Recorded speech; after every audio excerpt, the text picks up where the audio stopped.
first two games, Notre Dame has found unique ways to score. They created turnovers against Indiana, broke off a big, long run. They created a turnover against Georgia that led to points right before the half and then came out of the half with a kick return for a touchdown. So they haven't really had to lean a ton on their offense. Their defenses may play. So if they can create turnovers, create short fields with Penn State, that is a great path to victory for the way that team plays. Penn State wins if they run the football effectively. Again, I think it goes both ways. I mean, Allen and Singleton are have to open things up a little bit. Tyler Warren makes a couple of plays. He is a nightmare matchup. I don't know if Notre Dame's got anything to neutralize a guy like Tyler Warren. And obviously, Drew Aller's got to play good football. Brownie? I would say the same. Tyler Warren involved as much as you can get him involved. The one game we saw Ohio State lose, they get down on the goal line against, Penn State lose. They get down on the goal line against Ohio State, and they don't do anything with Tyler Warren. Disappears. He disappears on that situation. You get that guy involved as much as you can. Tyler Warren, if I'm a Penn State fan, I want to see him touch the ball like 12 or 13 times. Got 1,000 yards receiving. He averages over 8 yards a carry. He's thrown a touchdown. He can absolutely do it all. -1 Notre Dame right now. That line could be moving at mybookie.ag, promo code next round. And a total of 45. That seems to be high if Notre Dame wins. Seems to be about right or low if Penn State wins. It's a pretty low total, and I think the action's kind of split on the total there. Yeah. Feels like a 13-10-ish type win if Notre Dame wins it tonight. Old school. It's not smash mouth football, but it's about as close as we get anymore tonight. Notre Dame and Penn State, 6:30 on ESPN. A show tomorrow, either from our studio or from our homes. Bear with us as we make that work tomorrow at 9 a.m. Central Time. Until next time, God bless you and God bless America. Happy football season. At the Next Round, we strive to make our loyal listeners feel like they're a part of the action all season long. My name is Emily Grace McWhorter, and I do that by bringing you along for any given Saturday in Auburn or Tuscaloosa. From pregame warm-ups, touchdowns that make you feel a part of the play, and everything in between, our goal is to make you feel like you're inside Bryant-Denny or Jordan Hare. Follow along on our social media at Next Round Live on Instagram, X, and Facebook. Also, check out thebarnauburn.com and covercrimson.com while you're at it. Here's to fall Saturdays. From the creators of The Next Round comes two new sites, covercrimson.com and thebarnauburn.com. Two team sites with the same excitement and information-driven content that you get every day on The Next Round. Live daily shows, recorded shows, free of charge, plus premium content with insider information starting at just $1. And it's the perfect gift for the Alabama or Auburn fan in your family. Covercrimson.com or thebarnauburn.com. Sign up today. Follow Next Round Live on Twitter, Instagram, Facebook, and YouTube. The social media team at Next Round Live is dedicated to giving you daily news conferences and practice video from UAB, Alabama, Auburn, and around college football. Follow and compare to the sites you used to visit. You'll also get the latest highlights and news from the Next Round Daily Show. Turn on the notifications so you don't miss a thing. Next Round Live on Twitter, Instagram, Facebook, and YouTube. See more at nextroundlive.com. Everything Next Round is on demand now in the podcast section at nextroundlive.com. Call the Next Round now at 205-734-0923. Jim Dunaway, Lance Taylor, Ryan Brown. Live from the Birmingham Racecourse Casino Studios, the Next Round, presented by Bud Light, is on now. All right, new week, new show on a Monday. Live with you now, LTD and B. This is the Next Round. Forrester and there's Tyler. Melton will be here in a second. I forgot your name for a second, Tyler. Almost said a group of people that don't even work here anymore. Yes. John, Tony, Fred, E.G., Taylor. We're all here ready to go with another week. LT's already got his game day gear on, ready to go. The game doesn't kick. Brown about, a few minutes ago was like, "Who have you decided who you're pulling for yet?" I mean, the game doesn't kick until 7. You're as blue and yellow as it gets. And y'all playing in Green Bay? You're blue and yellow all over. I'm going to say it out loud. I think playing in Arizona is really going to affect the Rams. In a good or bad way? In a bad way. Bad way. Yeah. Lanceslock.com for the plays tonight. We'll see if he has a play on that. We'll get into all the NFL action we saw in a very at least the final game was a very entertaining wild card weekend game in the National Football League. And Carson Beck has his new home, as we talked about as the show was ending on Friday, where we thought he would end up. He ended up at Miami. We've got thoughts on that. But we'll start with the biggest story in college basketball over the weekend, and that was the Johni Broome injury. And I guess it's the best news you can get, Brownie. When you see that injury, the concern was, and the people I talked to, including some people at Auburn, that his entire body weight was on that left ankle when it landed on Chaney Johnson's foot. And there was no, weight, displaced anywhere else. It was all on that ankle. And when it rolled, they thought it was going to end up being worse than just a lower ankle sprain after the MRI. No surgery needed. I don't know. Nobody knows the length of time he's going to be out, how many games he's going to miss.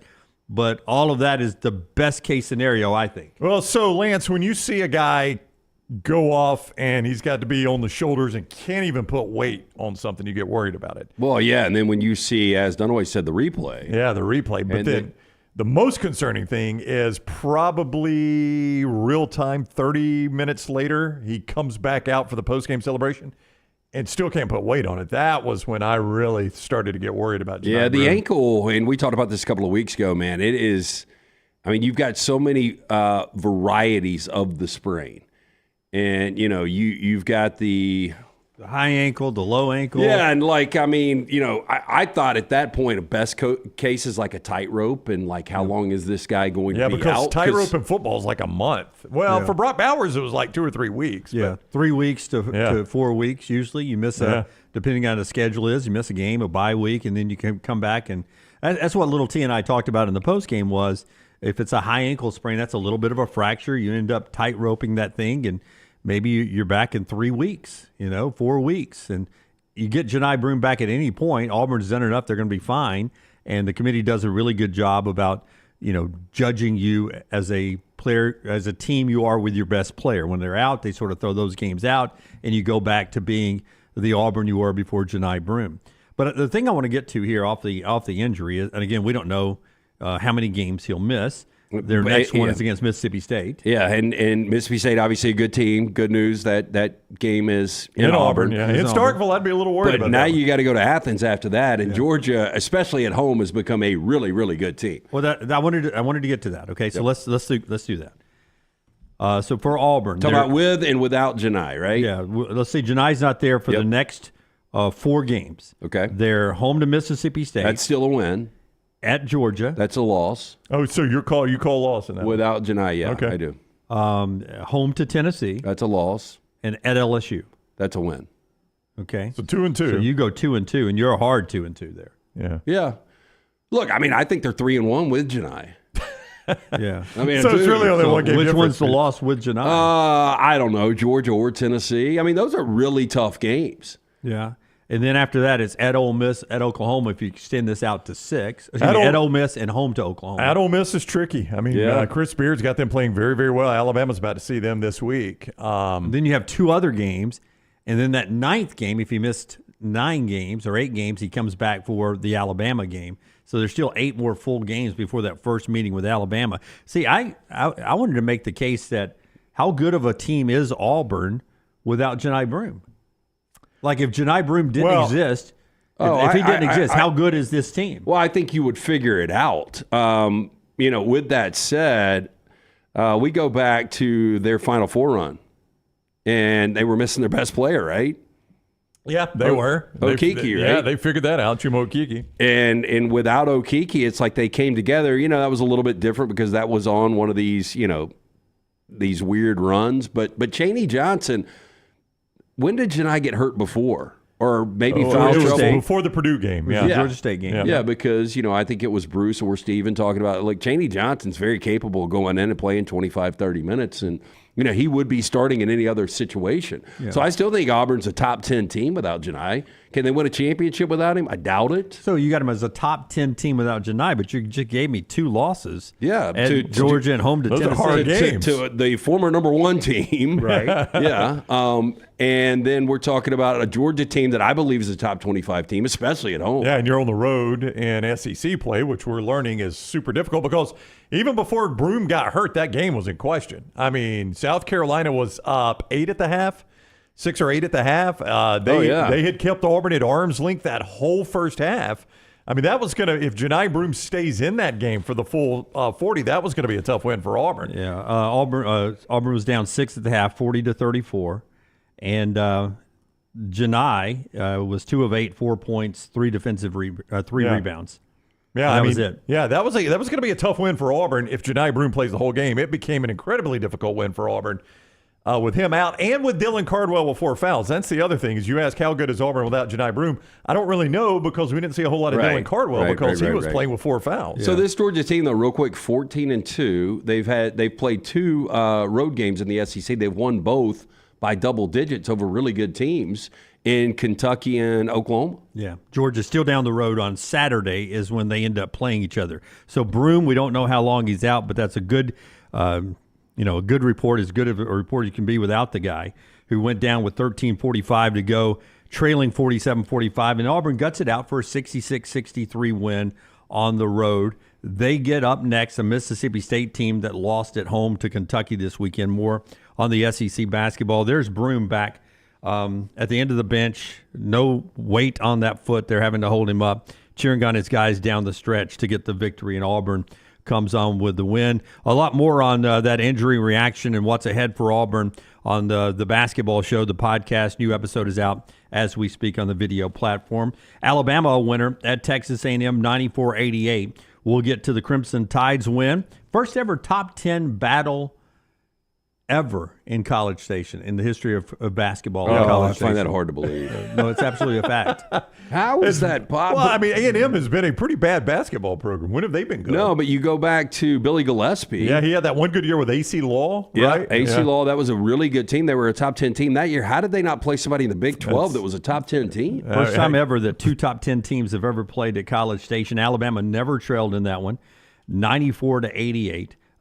Mark Sears didn't get his first points until at the 6:30 mark of the first half. He made up for lost time. And then he scored 27. Yeah, he was fantastic. Wade Taylor IV has been out back-to-back games, undisclosed injury or undisclosed reasons why he's been out.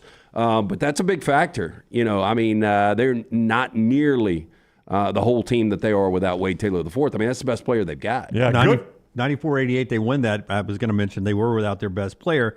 But Brownie, in that game, you had 58 fouls and 88 free throws. It's a hard game to watch. Yeah. It's a hard game to watch. 3-hour game. For a game to be that high scoring, to be that hard to watch is sad. But it was called on both sides because you had 40 free throws for Alabama and 48 for A&M. Yeah, it was a 3-hour game, man. It's just a style to me, Brownie, that Texas A&M likes to play. They like to play physical like Tennessee does. The officials have to call that many fouls. Right? They don't call all of them, in fact. Well, you would like to know, Buzz Williams is going to play that way. Alabama doesn't always play that way.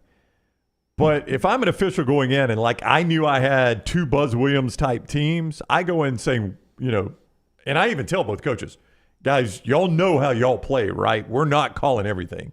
Don't be over here chirping if your guy gets fouled hard because I'm going to let the other guy get fouled hard too. We're not going to be here for 3 hours tonight. I'm a college basketball official. I got to be in some random city tomorrow for a 3 o'clock tip. Okay? I've got a 4-hour drive ahead of me. I got a 4-hour drive, so we ain't going to be here all night, okay?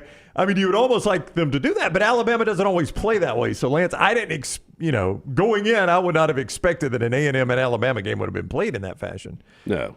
But that's a big win for Alabama. I mean, A&M is this morning. Well, they had won 9 straight games. I mean, again, and they were able to come back on the road in Norman without Wade Taylor IV and win that game. This was going to be a big ask. They never led in this game. Yeah, 17th in the net, so it's going to be a quad 1 win till the end of the season. I don't think you're going to lose the quad 1 win there. So an excellent win for Alabama. And in the Ken Palm right now, Texas A&M is 16th. I mean, that's a good A&M team now. Again, they're without their best player. That's a good A&M team and a defense that in the Ken Palm today is 13th in the nation, and you almost touched 100 yet again for Alabama basketball. Well, ironically, Auburn will be number one today without their best player, how far does Tennessee fall? I don't know, but let's jump in that. Should Auburn be number one? Yes. Yeah. 100%. Yeah. I think so. I mean, they both have one loss, but, just based on the fact that Tennessee lost this week. And I haven't seen. I would say this, though, going back to the point you guys were making, even with Broome in the game, they were struggling with South Carolina. Yeah, that's going to be a tough win. So it wasn't necessarily their best performance, but based on the fact that they were able to still get a road win, I think they're going to be number one. Most people thought they should have been number one anyway, even though they had the loss to Duke, that Tennessee. But Forster, was Duke number 3 in the last AP poll? Where they were 4? Mm-hmm. Who was 3? 3 is Iowa State. Iowa State. Yep. Another team that Auburn has beaten. Yeah. So they didn't beat Duke, though. I just wonder. I'm just wondering where coming off 42 from Cooper Flagg, if Duke gets some love to bounce up to number 1. Hey, by the way, I know everybody last week was like, Johni is the best player in college basketball, what he means to his team. This Cooper Flagg guy. I mean, most points ever by a freshman in the ACC. And back to Johni Broome personally, like not how it impacts Auburn, but how it impacts him personally. I kind of reverse course a little bit on this, but you guys know when we first saw Cooper Flagg, I'm like, I think Sears and Broome could contend for any National Player of the Year award, but it's going to be hard to beat a guy from Duke that could do what Cooper Flagg is doing. Now that I've seen the ACC and seen what kind of nights Cooper Flagg could have night in, night out, if Broome misses any extended period of time, it's going to be tough to win some of these national awards. Like, in fact, we showed the odds last week of how he was the favorite to win it. Completely flipped. It completely flipped just on that injury. Yeah, yep. Taylor has sent that graphic out where Cooper Flagg's now the betting favorite with it's under, so it's a minus, right? Minus something, just like Broome was, and Broome's now plus points. So it's a total flip. They've flipped spots there with that injury. And I hate that for Broome. You do not want to lose it on an injury. Like, if I just went out and played my tail off and Cooper Flagg beats me, I maybe can deal with that. But if it's an injury that costs Broome these National Player of the Year awards, that's going to be really, really hard to swallow. But I think Flagg was going to be tough to beat just because he's at Duke. We'll get back to college basketball in a moment, into the NFL, after we tell you about a couple of our great sponsors. One of them is our friends at Storm Restoration Roofing. That's Greg from Pell City. You can't beat Greg from Pell City, his wife Andrea, locally owned right there. It's a new week. The sun has melted the snow, and Greg's ready to get back up on your roof. And he'll shovel. No, he won't shovel any of the rest of the snow up there. There's still a little snow on my roof. Oh, heck yeah. On one side of it, the all shady over my side. neighborhood. On the shady side. Greg could get it on that roof and give you a free no-cost roof inspection. Full roof replacements, he does that. Roofing repairs, he does that. But just start with a good old-fashioned roof inspection. When's the last time he had that roof inspected? Let Greg do it. 205-542-3531. 542-3531. Or look him up on Facebook, Greg from Pell City. At Storm Restoration Roofing, they're A-plus rated with the Better Business Bureau. And the best thing about Greg is he's been doing this in this area for a long, long time, which means he has unbelievable relationships with the insurance providers. The folks who come out and decide how much the insurance company is going to give you to help you pay for a new roof or to repair your damage or for this or for that. And Greg from Pell City can help you walk through that process in a very positive way. It's Greg from Pell City and Storm Restoration Roofing. Also, our friends at Woodhouse Day Spa. If you want to chill before the big game tonight, LT, why not a little massage therapy there at Woodhouse?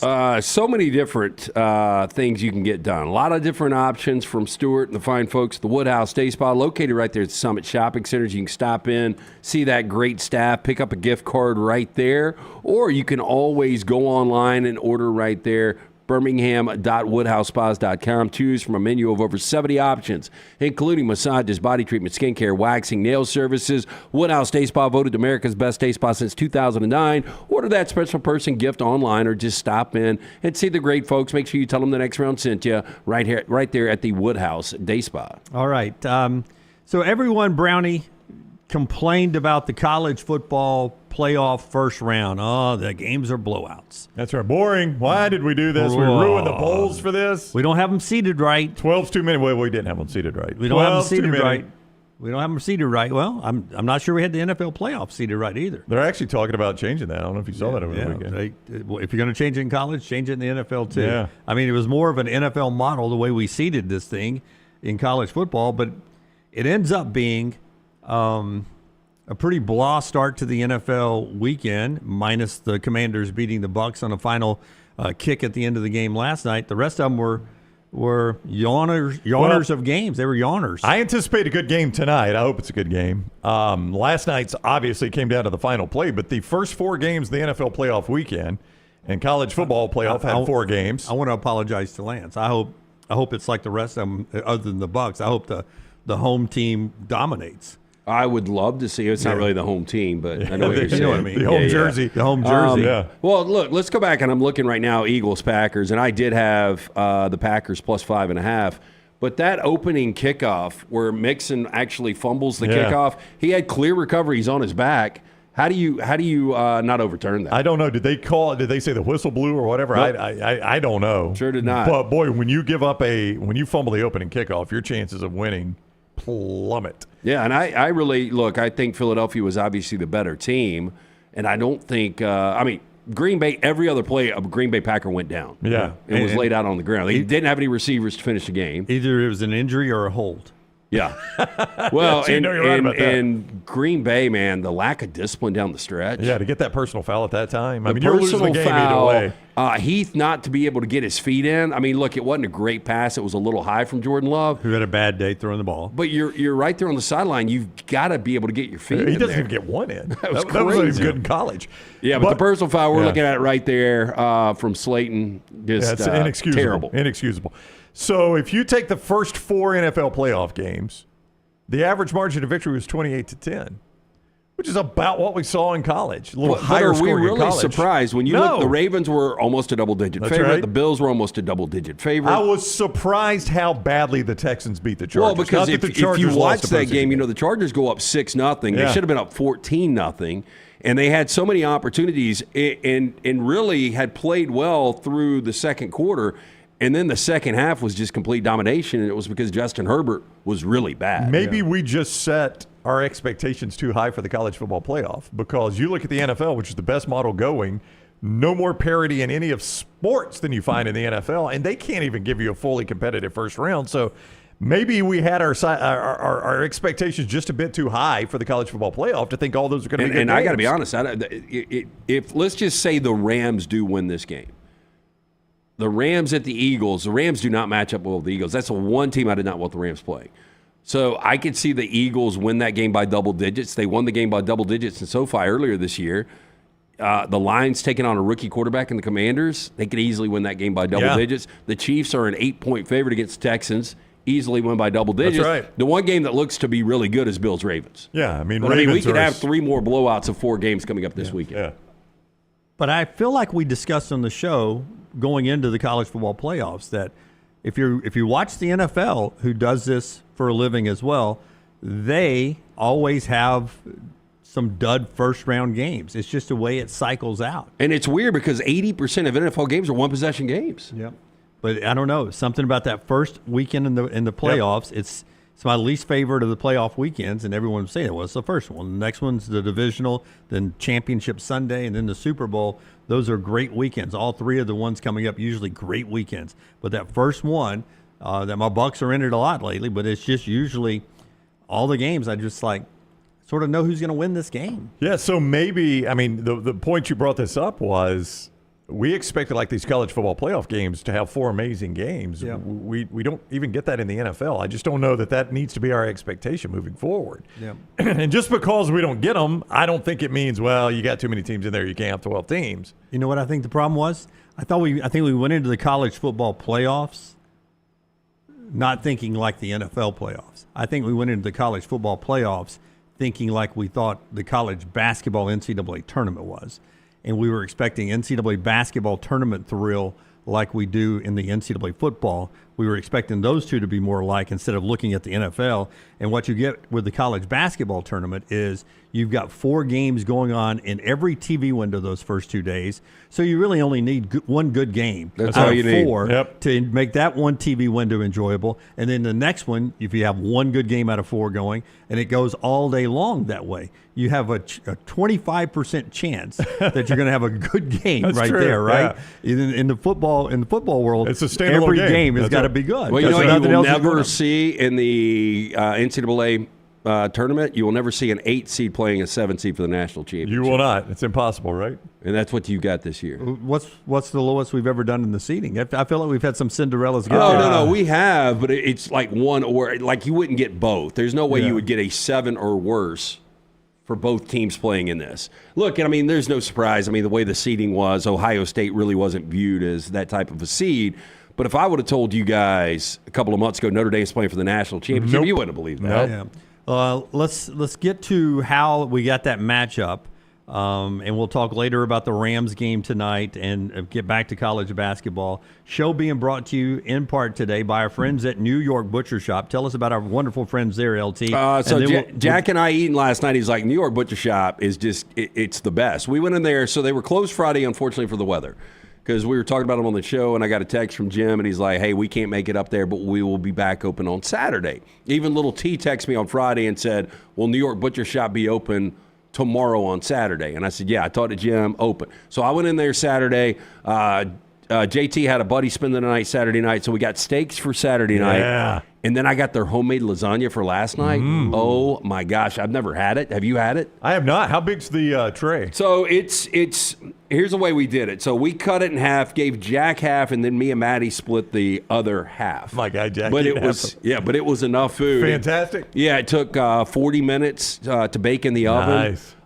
I mean, absolutely incredible. Some of the best lasagna I've ever had. But, I mean, that's the New York Butcher Shop. It doesn't matter whether you're getting some of the chorizo homemade right there, some of the great Duroc pork chops, the incredible steaks, fantastic selection of great desserts and fine wines. 2 locations. Cabo Heights, the original, Highway 119 in Greystone. Get in and see Jim and that great staff. Rare quality, well-done service. It's the New York Butcher Shop. Back to we did a Thursday show after Notre Dame, right? Friday show. Our Friday show was before the Texas game, right? Yeah. So we have not done one since we have Ohio not State, done Texas, Ohio State. Friday show after Notre Dame Right. and Penn State. So we have not done a reaction to Steve Sarkisian, first and goal at the 1 yard line, first and goal. And not one time does he try to sneak it over or run it over. And then the second down play of the toss wide, which is, I think, a cardinal rule that you don't do. You can't, especially against defense like that. In the red zone. You know, if you want to flex sometimes, if this is Texas against Mississippi State, you probably can run wide every now and then. But Wisner goes wide, he loses 7 yards. And at that point, I don't know how you guys felt. I was like, they're not getting in. Before that, going back to the first half, our buddy Greg from Pell City sent me a text. They need to put Arch in this game. Well, I was discussing that in a separate text thread as well. I thought the moment was too big there, but Arch in running situations, you saw and they had to review it, and then obviously Arch was down on the 7 or 8 yard gain. But when you get a first and goal at the 1, why Arch doesn't have an opportunity there did not make a lot of sense. I don't know if you noticed on that review. Arch gets the first down, and they're having to review the fumble, and I think Texas was going to go fast there. Arch was staying in the game. Yeah. Ewers was still on the sideline.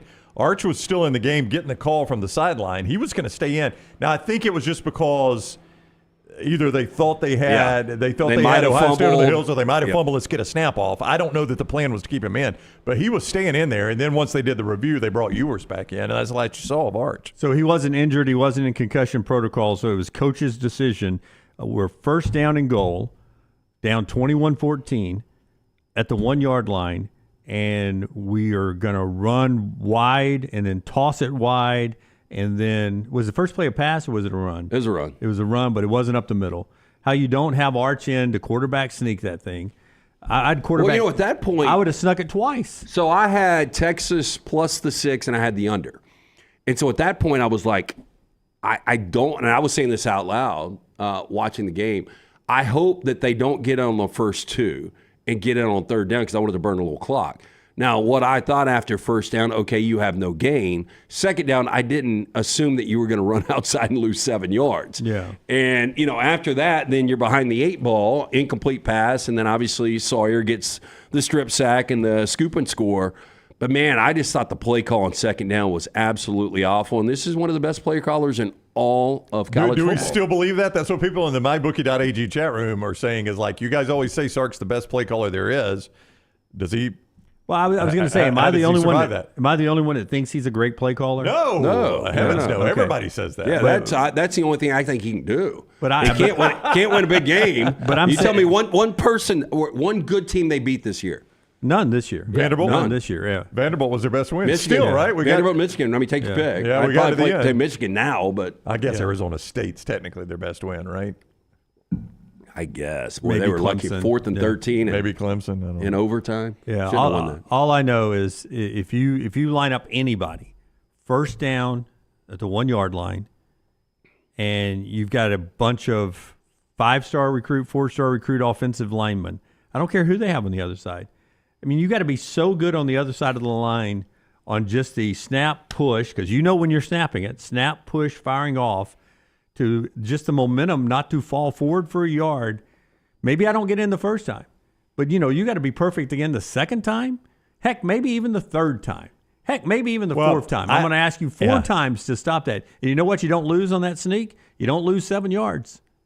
I saw Klatt address this, and Klatt said, look, I'm not defending the play call, but I'm going to tell you why they made the play call.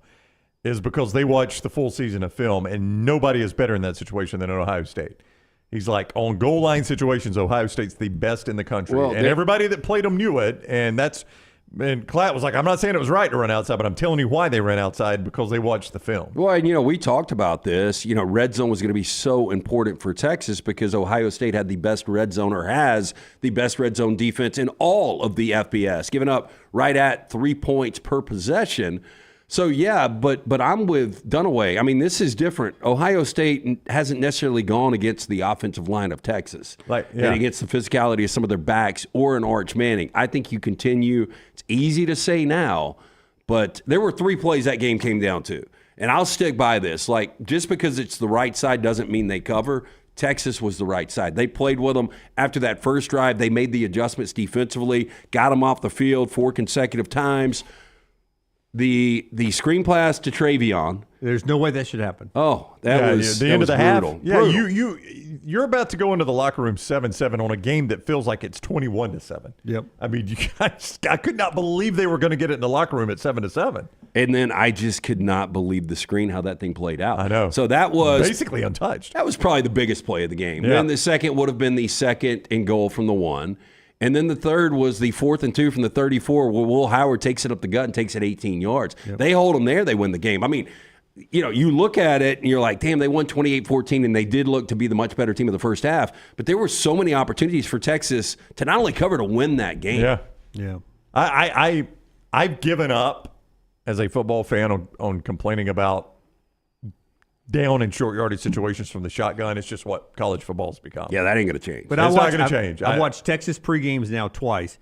Quinn Ewers, he gets under center and takes pregame snaps. Yeah. So I know he can get under center. Yeah, and Arch does it. Sometimes they snap it between his legs. Yeah, Arch does it. Yeah. Well, and that was their – so that call is really what they should have used on the goal line. I knew that was a 4th down. You're talking about the one where Helm comes up. They shoot it through the legs to Arch. He breaks That's the one outside. where Arch fumbled, but he'd have been in the end zone fumbling at that point. Yeah, and I was like, damn, you just used your best 2-point play right there. Well, they used that in Texas, Georgia at the SEC. They did the same thing. They snapped it through Arch's leg. That's right, to the running back. To the running back.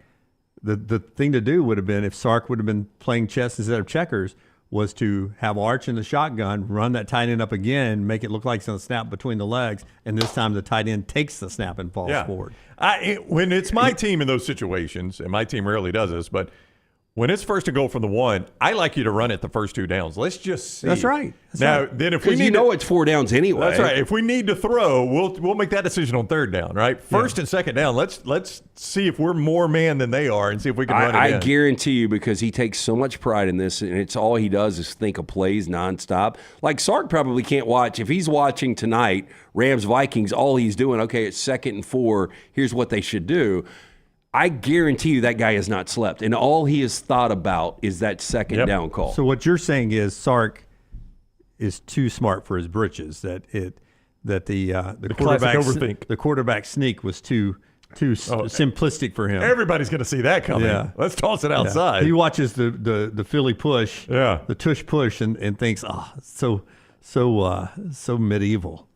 I mean, at least on it's so effective though. Like Josh Allen had one yesterday, and they called it before. They were like, it's going to be a quarterback sneak, and there's nothing you can do about it. Josh Allen. Why do you not? Josh Allen's a massive quarterback. Well, Arch Manning's a big dude, I know, man. I know. And that's why I don't understand. Like, you've got enough confidence to bring him in already on a 4th down. Why you don't bring him in, jumbo package, and just – I mean, literally, hey, we're going to run the ball 4 straight times. We know you're great at this, but if we can't get a yard in 4 tries, that's on us. Oh, and by the way, if I don't get it, they've got 1st and 99, basically. Yeah. They got 1st and 10 from the Yeah, one. we've still got 2 timeouts in that situation. That's right. The game's not over. The game's not over. Yeah.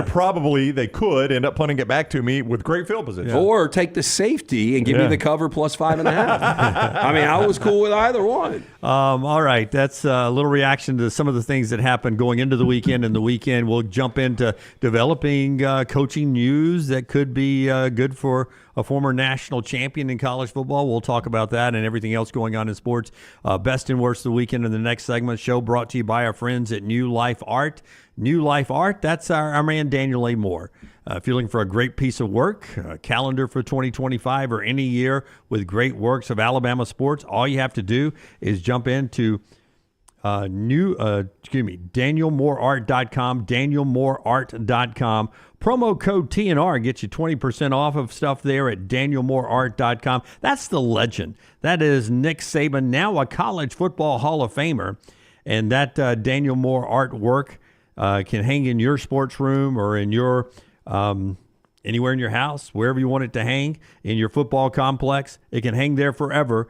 Get that order right now at DanielMooreArt.com, DanielMooreArt.com. Back in a moment on TNR. Call the next round now at 205-734-0923. It's the O'Reilly Auto Parts World of Wheels, January 31st through February 2nd at the BJCC with customs, classics, hot rods, and more. Check out the exotic lineup in the Supercar South Hall, sponsored by Mob Inc. And don't miss the BMX stunt team performing outrageous stunts live. Friday only meet All Elite wrestler Christian Cage. Saturday it's Bill Carlton from Texas Metal. And Sunday meet Oscar from The Office. Bring the kids for free Hot Wheels racing, costume characters, rides, and more. Get discount tickets at all O'Reilly Auto Parts stores. Details at worldofwheels.net. Stop by the New York Butcher Shop and pick up the finest in certified Angus prime beef steaks and burgers, premium pork chops, ribs, and all-natural chicken cut to order just for you. Their chef-prepared entrees and side dishes are the perfect dinner-to-go choice for your family and are ready to heat at home. With a great selection of fine wines and desserts, the New York Butcher Shop is your one-stop dinner shop. 2 locations to serve you, Cahaba Heights and on Highway 119 in Greystone. The New York Butcher Shop. Rare quality, well-done service. By now, you guys know how I feel about my fashion. However, did you know that I care about your fashion choices? Cargo shorts are out, flip-flops are only appropriate on the boat, and please throw away that stained t-shirt from college. You may be thinking, EG, that's all I own. What do I do? Here's what you do. Go to nextround.store and fill your cart with a wardrobe that is approved by me.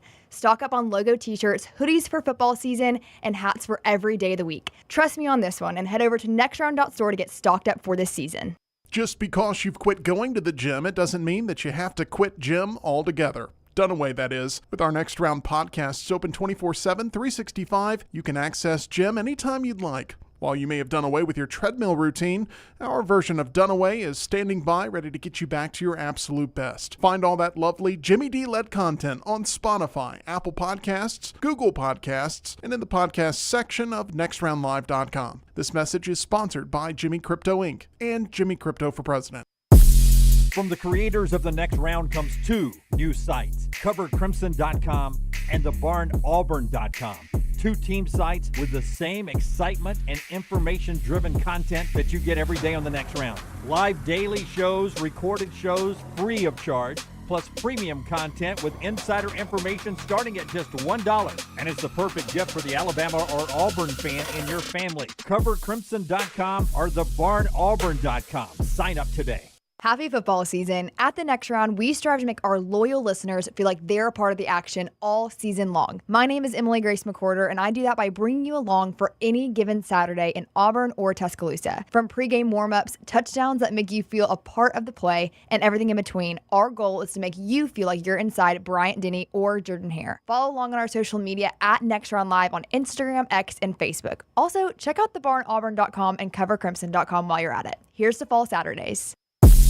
From the creators of The Next Round comes 2 new sites, CoverCrimson.com and thebarnauburn.com. 2 team sites with the same excitement and information-driven content that you get every day on The Next Round. Live daily shows, recorded shows, free of charge, plus premium content with insider information starting at just $1. And it's the perfect gift for the Alabama or Auburn fan in your family. CoverCrimson.com or thebarnauburn.com. Sign up today. Follow Next Round Live on Twitter, Instagram, Facebook, and YouTube. The social media team at Next Round Live is dedicated to giving you daily news conferences and practice video from UAB, Alabama, Auburn, and around college football. Follow and compare to the sites you used to visit. You'll also get the latest highlights and news from the Next Round Daily Show. Turn on the notifications so you don't miss a thing. Next Round Live on Twitter, Instagram, Facebook, and YouTube. See more at nextroundlive.com.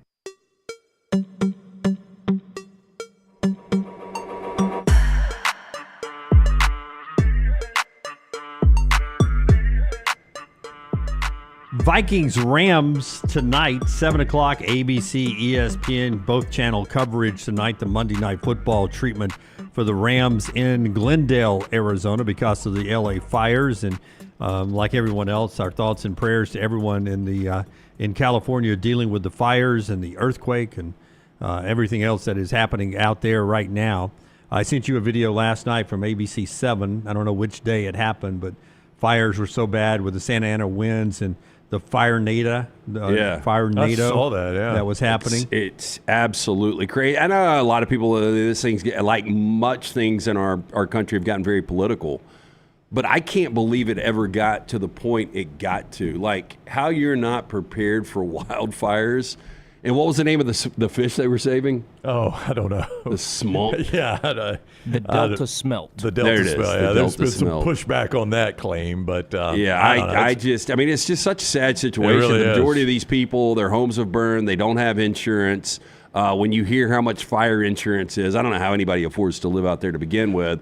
But, I mean, this really looks like the end of times. I know we talked about it last week, but the pictures you sent me, Dunaway, of that fire funnel, Yeah. I've never seen anything like that, man. Well, like I've seen some videos, and I'm thinking this might be AI, but it might not. And that's what's scary is that some of it is so bad that you can't even tell the difference between the AI and the actual stuff. You know? That's why I only sent LT the stuff from the name brand agencies that were putting it up there, because they do make some natural disasters look very creative with the AI stuff. But our thoughts and prayers, if you can donate and help to rebuild. Like LT said, there's some insurance that won't pay for this situation. Some don't have this covered in their policies, and just a lot of devastation going on out there. A lot of hurt people, a lot of displaced people happening in our country. I saw the field in Glendale. You know, they've got it all rammed up. I saw they rolled it out last night. So it's just like SoFi. They painted it just like you guys have at SoFi, basically? Yeah, Okay. but I mean, obviously, it's so different. You guys know how, like, generic and sterile that Glendale Stadium is.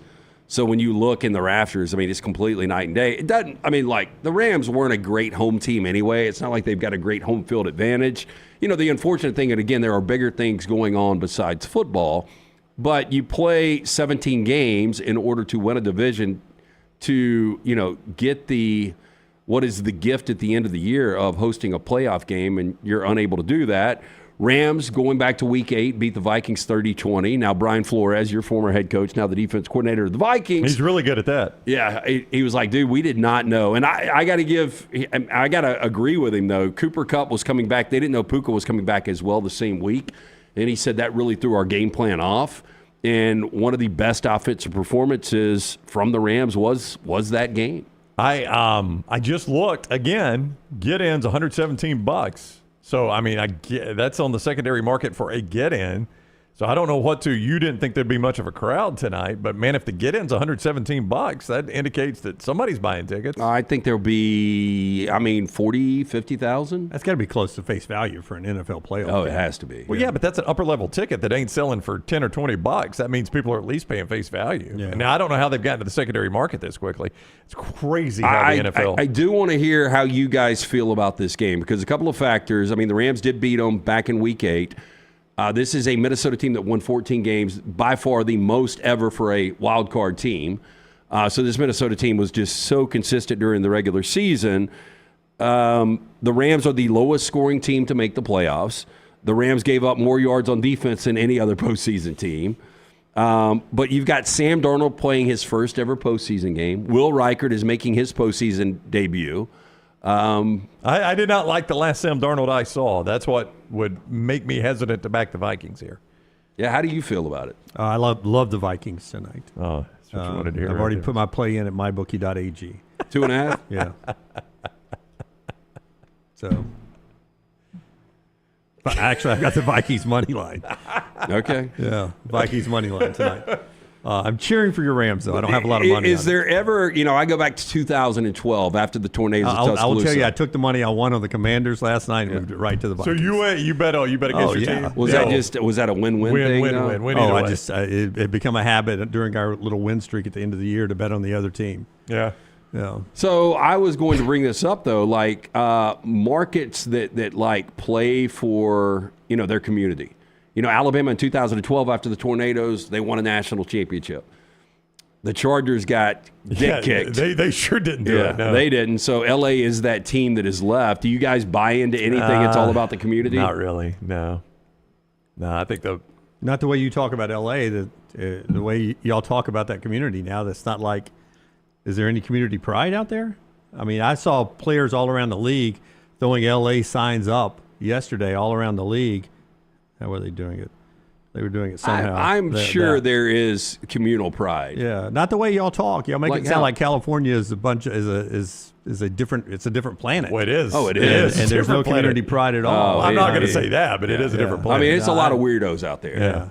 I don't know if it has anything to do in professional sports, but I'm sure the Rams will show up tonight. That's 7 o'clock ABC and ESPN. Hemp Hill brings us the lock. I don't know if you have a play on it tonight, but Lance'sLock.com brought to you by the great folks at Hemp Hill. Yeah, 5 plays up right now, up and available, 205-229-2090. That's 205-229-2090. Call Adam, Chad, Andrew, the guys there. They are ready to serve, whether you experience any plumbing, heating, or cooling issues in your home or business. Hemp Hill Services, they are the guys that Alabama and Birmingham has trusted since 1954. For more information, hemphillservices.com. Hard to stop a train, 205-229-2090. Clemson, according to several people, Pete Thamel and Brandon Marcello, our buddy Marcello, who was on the show last week, has targeted Penn State defensive coordinator Tom Allen to become the defensive coordinator at Clemson. Led the Nittany Lions this past year to a top 10 finish in 2024. Used to be the head coach back in his day at Indiana. Clemson is working on a deal to finalize Tom Allen as the defensive coordinator from Thamel there. Has always been their target since they made the move at defensive coordinator, clearing that position up last week. It's weird. If you go back, 15 years ago and somebody would have left Penn State to go to Clemson, same position, it doesn't even seem like a lateral move. I think it is a lateral move now. Maybe Tom Allen and James Franklin just not on the same page. I mean, do you guys think the Clemson DC is much better than the Penn State DC? No, I mean, it's got to be something about fit. If you go back 10 years, it would be a move up. Yeah, because Clemson was top of the game. Well, because Penn State was kind of hovering in oblivion. Yeah, I mean, I've got to think money can't be a big issue here. Like, I would think if Tom Allen went back to Penn State and said, Clemson's offering me this, James Franklin would find the money.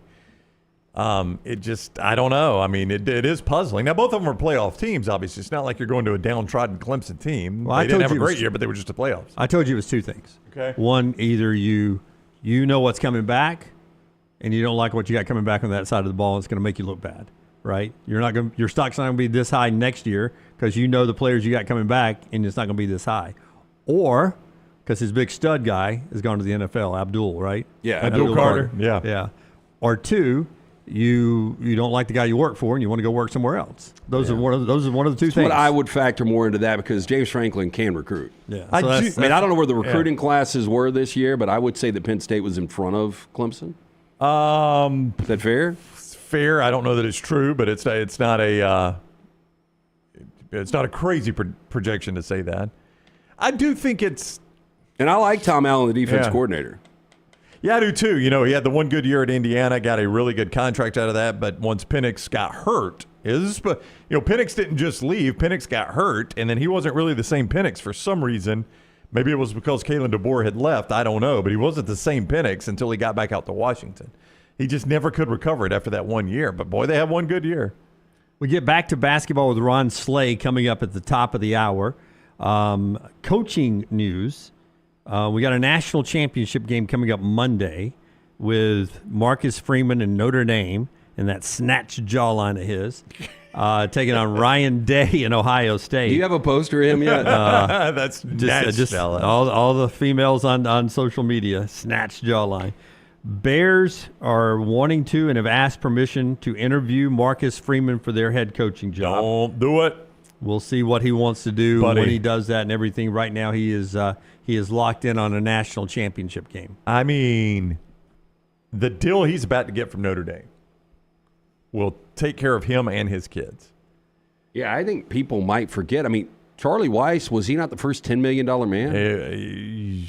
I forgot what the deal was. It was a big one. It was like a $100 million deal. Yeah. It was after a 10-win season. Yeah, it was a I big agree. one. I mean, if you're Notre Dame, you lock this guy down. This guy is I would say, the hottest commodity right now in college football. Like, if there was any opening in college football, if it was your team, would you want Marcus Freeman? Yes. Yes. Very easy. Yeah, But I'm open to go back and watch after the Northern Illinois game.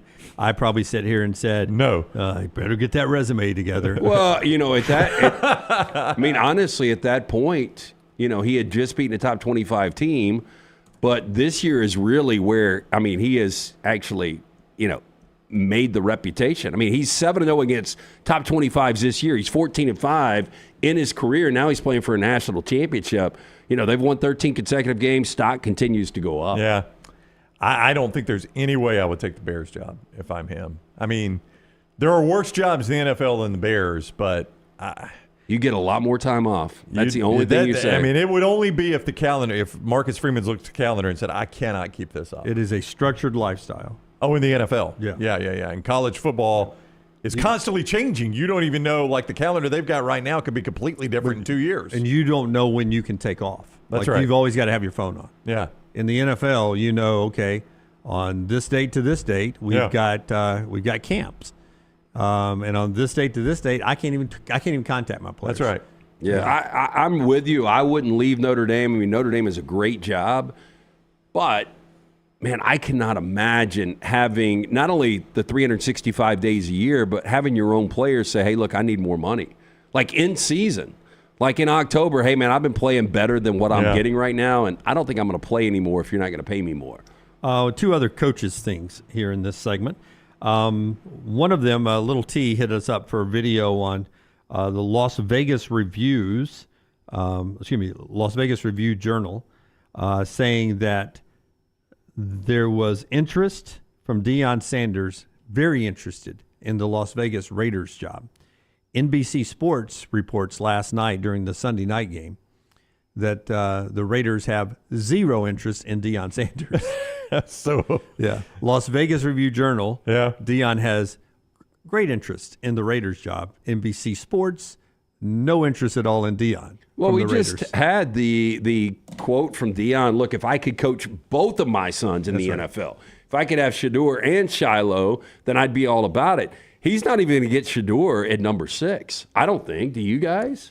No, I don't think Shedeur would fall that far. I mean, I'm seeing Cam Ward is now your favorite to go number 1 overall to the Titans, but whether it's Cleveland, New York, probably just Cleveland and New York. One of those two is going to take Shedeur. Yeah, why would you not? And they're saying now that Tom Brady is going to be more active in this coaching search. I don't feel like Deion Sanders would be a Tom Brady top hire. I'm hearing he's not going to be. I mean, they're starting to talk about him being not John Lynch-like, but being in on the operations of football operations with the Raiders. So that means he is going to be out of Fox. I mean, there's no way you can do that. I don't know. Fox is paying him a bundle. I wish he was out of Fox because he's not very good at it. He is not very good. I can't believe they punted Greg Olson for him. Yeah, but there's no way. John Lynch is one of the biggest focal figures every time you watch 49ers game. You know what it feels like? If he wants to get more involved, it feels a little bit like Doug Gottlieb trying to coach a basketball team and do a radio show. It's the dumbest thing I've ever heard. Oh, I think Brady will announce. They don't have the Super Bowl this year, do they? CBS does, I believe. I don't know. Fox does not, I don't think. Because didn't Olsen do it, the Super Bowl last year? Olsen did he and Kevin Burkhardt did the Super Bowl. So it's not their turn yet. Yeah. So he doesn't have the Super Bowl. Somewhere after their last game, they'll make the announcement that Brady's done broadcasting. and he's leaving that money on the table to go make money with the Raiders. So I personally think he'll move on, and I find it crazy that he wants to be that involved in the day-to-day operations of the Raiders. But I do too. Oh, wait a minute. Super Bowl is on Fox. Yeah, it's on Fox, according to the ESPN app. No way. That's what it Wasn't says. it just on Fox I last don't year? know. I lose track. I watch it wherever it's on, so I lose So track. we get Tom Brady for the Super Bowl. Tom Brady on the Super Bowl. He's always in the Super Bowl. I know. right? You cannot miss the Super Bowl. You were dogging that ESPN app last week when you were like, oh, man, they've already got the Chiefs and the Lions penciled in for the Saturday I games. was just saying, I don't know if that's where they are. Well, it turns out. Turns out they did. It turns out, by the way, they were correct. Yeah, no, they were absolutely right. Yeah. Chiefs and Lions are playing in that game. I was saying I don't know if that's right. I wasn't dogging it. I No, was just but we saying I did didn't know if bring it was up that placeholder. it makes sense because both of those Yeah. are on rest, Yeah. on buys. When I saw the pairings last night, I was like, oh, the app was right. Yeah. Yes, yeah. Well, I just thought it was weird that they already had them in there. I was like, are they locked in those Saturday games? No, but it says Fox has the Super Bowl. I don't think they would get that wrong. And I'll tell you who would absolutely positively know. When I give you this name that just texted me, you're going to be like, well, this dude would know. Hardison? Jonathan Hardison, Yeah. Fox 6 news anchor. Like, I mean, I think the Fox 6 Yeah. news anchor here in Birmingham is going to know He's already- if his network has the Super Bowl. He's already found out he's got an anchor. That's night. right. When they go off, we're going to want you guys Yeah. to. We're going to need the number one team That's in right. here on Super Bowl Sunday night. We're Yeah. going to need you guys to work. February Do sweeps, man. Do you think, and I don't know what the numbers have been, maybe you guys have seen them, I mean, numbers are always massive. Do you think Fox is happy with what they're paying Tom Brady right now? I mean, he's not good. he's not good, but I mean, like, what do you lose by not having him good? As Lance pointed out, people still watch the NFL in record numbers. I mean, I feel like you could put the three of us on there, and it gets the same number as Kevin Well, that's Booker why and it Tom doesn't Brady. make any sense that, like, if Tom Brady is going to be early Tony Romo, then okay, maybe it makes sense that you're spending this kind of money. But if you can have Greg Olson for, what is Greg Olson, a quarter of what you would? Yeah, and you And disagree, but I think Greg Olson's really good. No, I think Greg Olson's a lot better than Tom Brady. Yeah, he's better than Brady. Oh, Brady actually sounds a little bit like Olsen. If you just turn on the broadcast, it's like, I'm like, God, I wonder why Olsen feels bad today. Oh, it's Tom Brady. Greg Olson's got a head cold? Tom Brady is actually feeling good today. The other discussion about NFL coaches right now is about Mike Tomlin. What do you do with Mike Tomlin? It's one of the big debating points on the debate shows on all of our TVs here.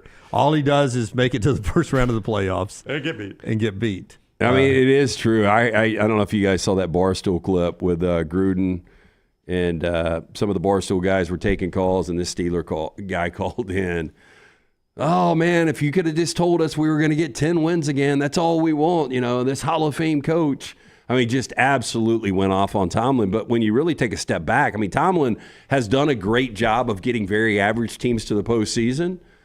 But when you look at the totality of everything he's done, I mean, he's got one Super Bowl, which is more than a lot of people. It is, but is it his fault? When have you given him a good quarterback since Ben Roethlisberger? None. Yeah, you haven't. Is that his fault? No, he's not the general manager. Yeah, I mean, I think he's won in spite of, I mean, their quarterbacks since then. And look, I mean, he's playing with old, tired Russell Wilson right now. Yeah, but I still think he's very involved in, drafting Kenny Pickett, bringing Russell Wilson in, bringing Justin Fields if in. his fingerprints were on the Kenny Pickett draft, then that's got to burn him a little bit because it was a poor draft pick. There's no doubt about that. Yeah. I would tell you that, in my opinion, there are certain talented people who can do such a good job with less that it prevents its boss from having to spend more money to make their product better because the employees are so good at what they do that they sort of cover up the fact that, hey, we're not spending a ton of money on our product here, but it still looks good thanks to good old Mike Tomlin. Yeah. Yeah, maybe he takes, chicken, makes chicken salad far too often is what you're saying, so you get comfortable with him doing that. I mean, he's only won more than one playoff game only one time in 15 years. You know what's crazy? Like Forrester says in the mybookie.ag chat room, I'd trade Raheem Morris for Tomlin yesterday.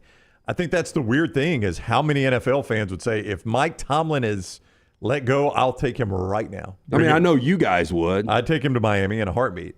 Your coach last night did not, and he did not fill me with a whole lot of confidence in your team when he couldn't remember if J.D. Daniels was going left or right in the halftime interview. Did you see that? When Melissa Stark lauged, he looked at her.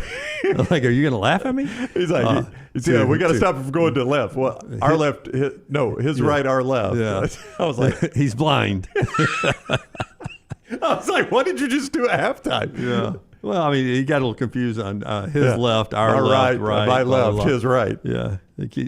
Too much information. Just say we got to keep him from rolling out of the pocket. Yes. Our show being brought to you by a couple of great folks, our friends at Michelson Laser Vision. Yeah, make the phone call that I made over 2 decades ago, 205-969-8100. Ask for Amy. Tell her the next round sent you. She is going to hook you up with a hassle-free consultation, 0 to lose, to find out if LASIK is right for you. Dr. Mark Michelson, Dr. Jen Michelson, best in the business. Make the phone call that I made. I've got the 2015 vision, better than 2020, 205-969-8100 or MichelsonLaserVision.com. A+BathAndKitchen.com. That is who redid the master bathroom in the Brown house. When it came time to do that, my wife, Jennifer, scoured the internet looking for the right person for the job. She talked to a lot of contractors, people that had used certain contractors, read reviews. She did her homework, is what I'm telling you. And Brad Bell was the guy she came away with, and I am glad she did. His crews did tremendous work in our house, and they can do the same for you. What Brad specializes in is master bath, kitchen, and master bedroom closets. That is not to say that's all he does, but it is to say that is what he specializes in.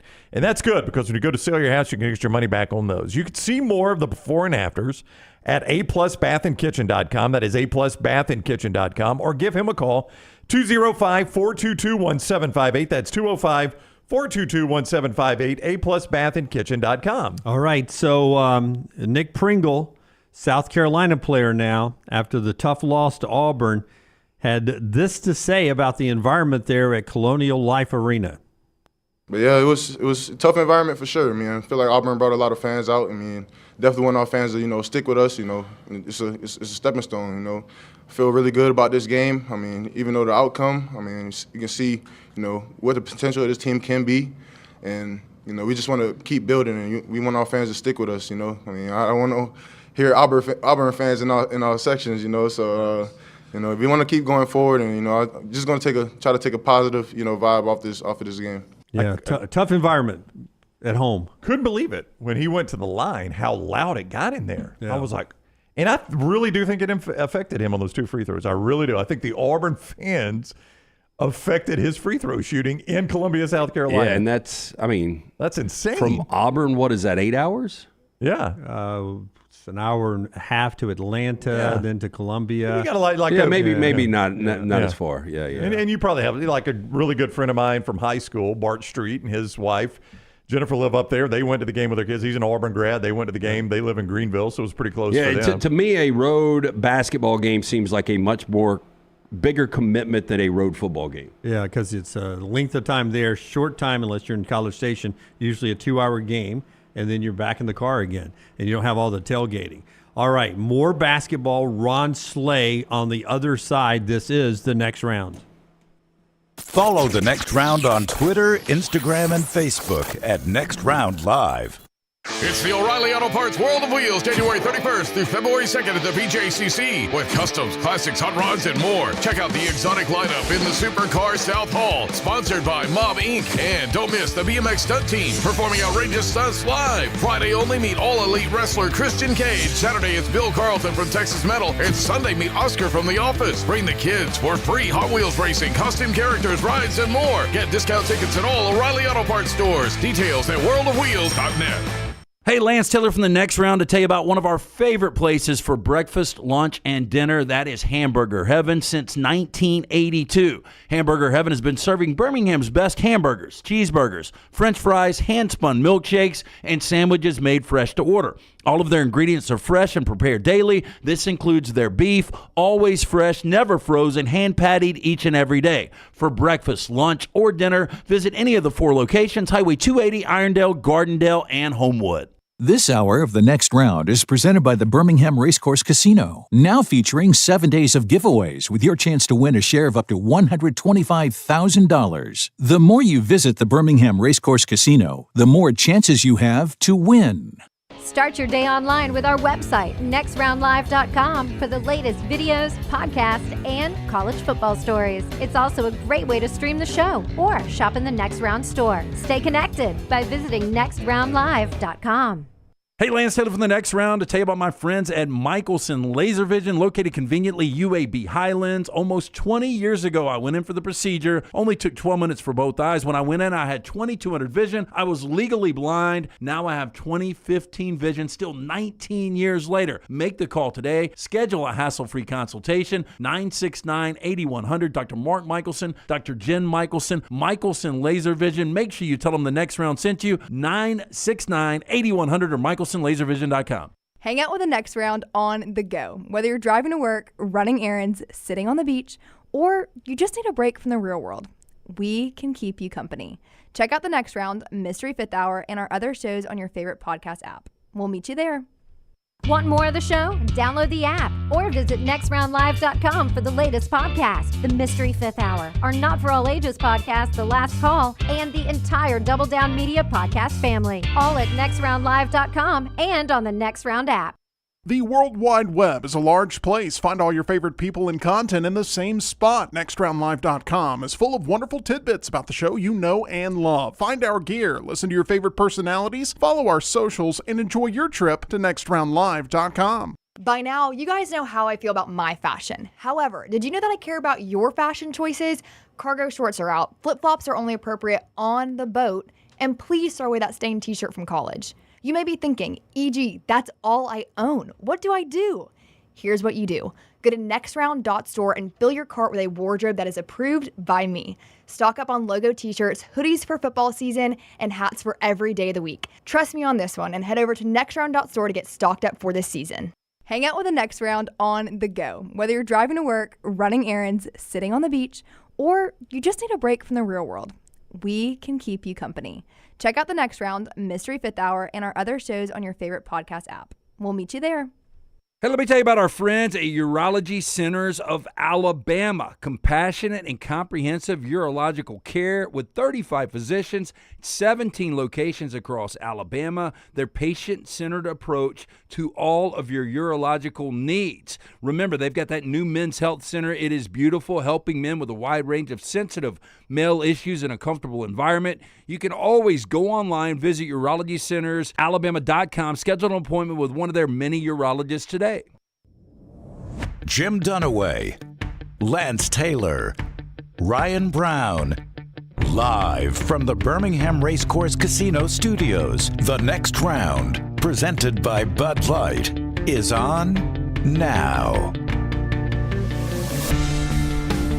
Alabama beats Texas A&M. They play Ole Miss next. That's two of the three remaining unbeaten SEC teams in conference play. Auburn's the other. They beat South Carolina. We talked about Johni Broome's injury, low ankle sprain, no surgery needed, no timetable on his return. Auburn gets Mississippi State at home Tuesday night. Tuesday night at home, Auburn, Mississippi State.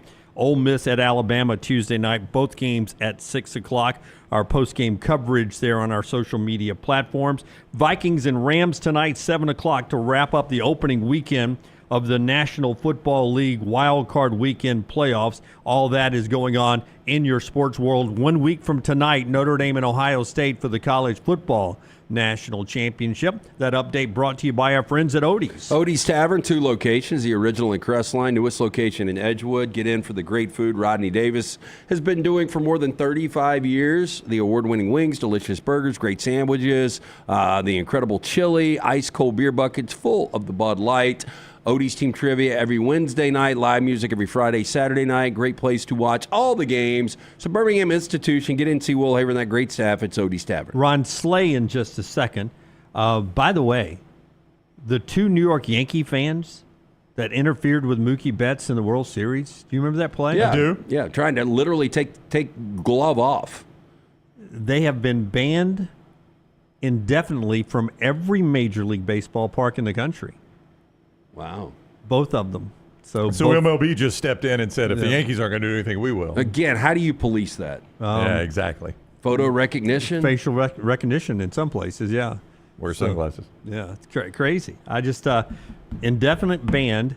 So Pete Rose and those two fans. Yeah. So, trying to take a glove off. I mean, our next guest, he had hot quarters being fired at him from different corners of the earth. Yeah, that's true. Over in Turkey, right, Slay? Yeah, indeed. Yes, indeed. They're probably still doing it. Guess what? It may have been a way of them welcoming you. I just wasn't used to it. Yes. That's true. You never know in different cultures. Rod Slay is with us, SEC Network. Hell, where are we today, Slay? Are we going to sign a loan? You about to give? Do I need to get some financial papers here? What, you don't like his office? I said. You're looking down at me. I wish that's where I was. I'm actually in my wife's office right now because I got to get some connection up there in the boom boom room. But right now I'm in here. I've invaded, and she can't wait till I leave her office. So move right along. So Rob, we were talking about this earlier. Obviously, Johni Broome goes down in the second half of that South Carolina game. Auburn able to survive, probably the number one team when it comes out today. It looks like it's not going to be as significant as you thought watching the game. With all that said, how good can this Auburn team be right now without Johni Broome? Man, without them, it's a wait and see moment. I do think they are loaded as far as the guards to be able to do more dynamic things than just be a shooting guard or just be a point guard. You got guys, man, with length. Baker Mazara is a guy that you could expect to get down there. Howard working his way back in is a guy that I think is. Oh, you're with us? We still hear you. We never lost you.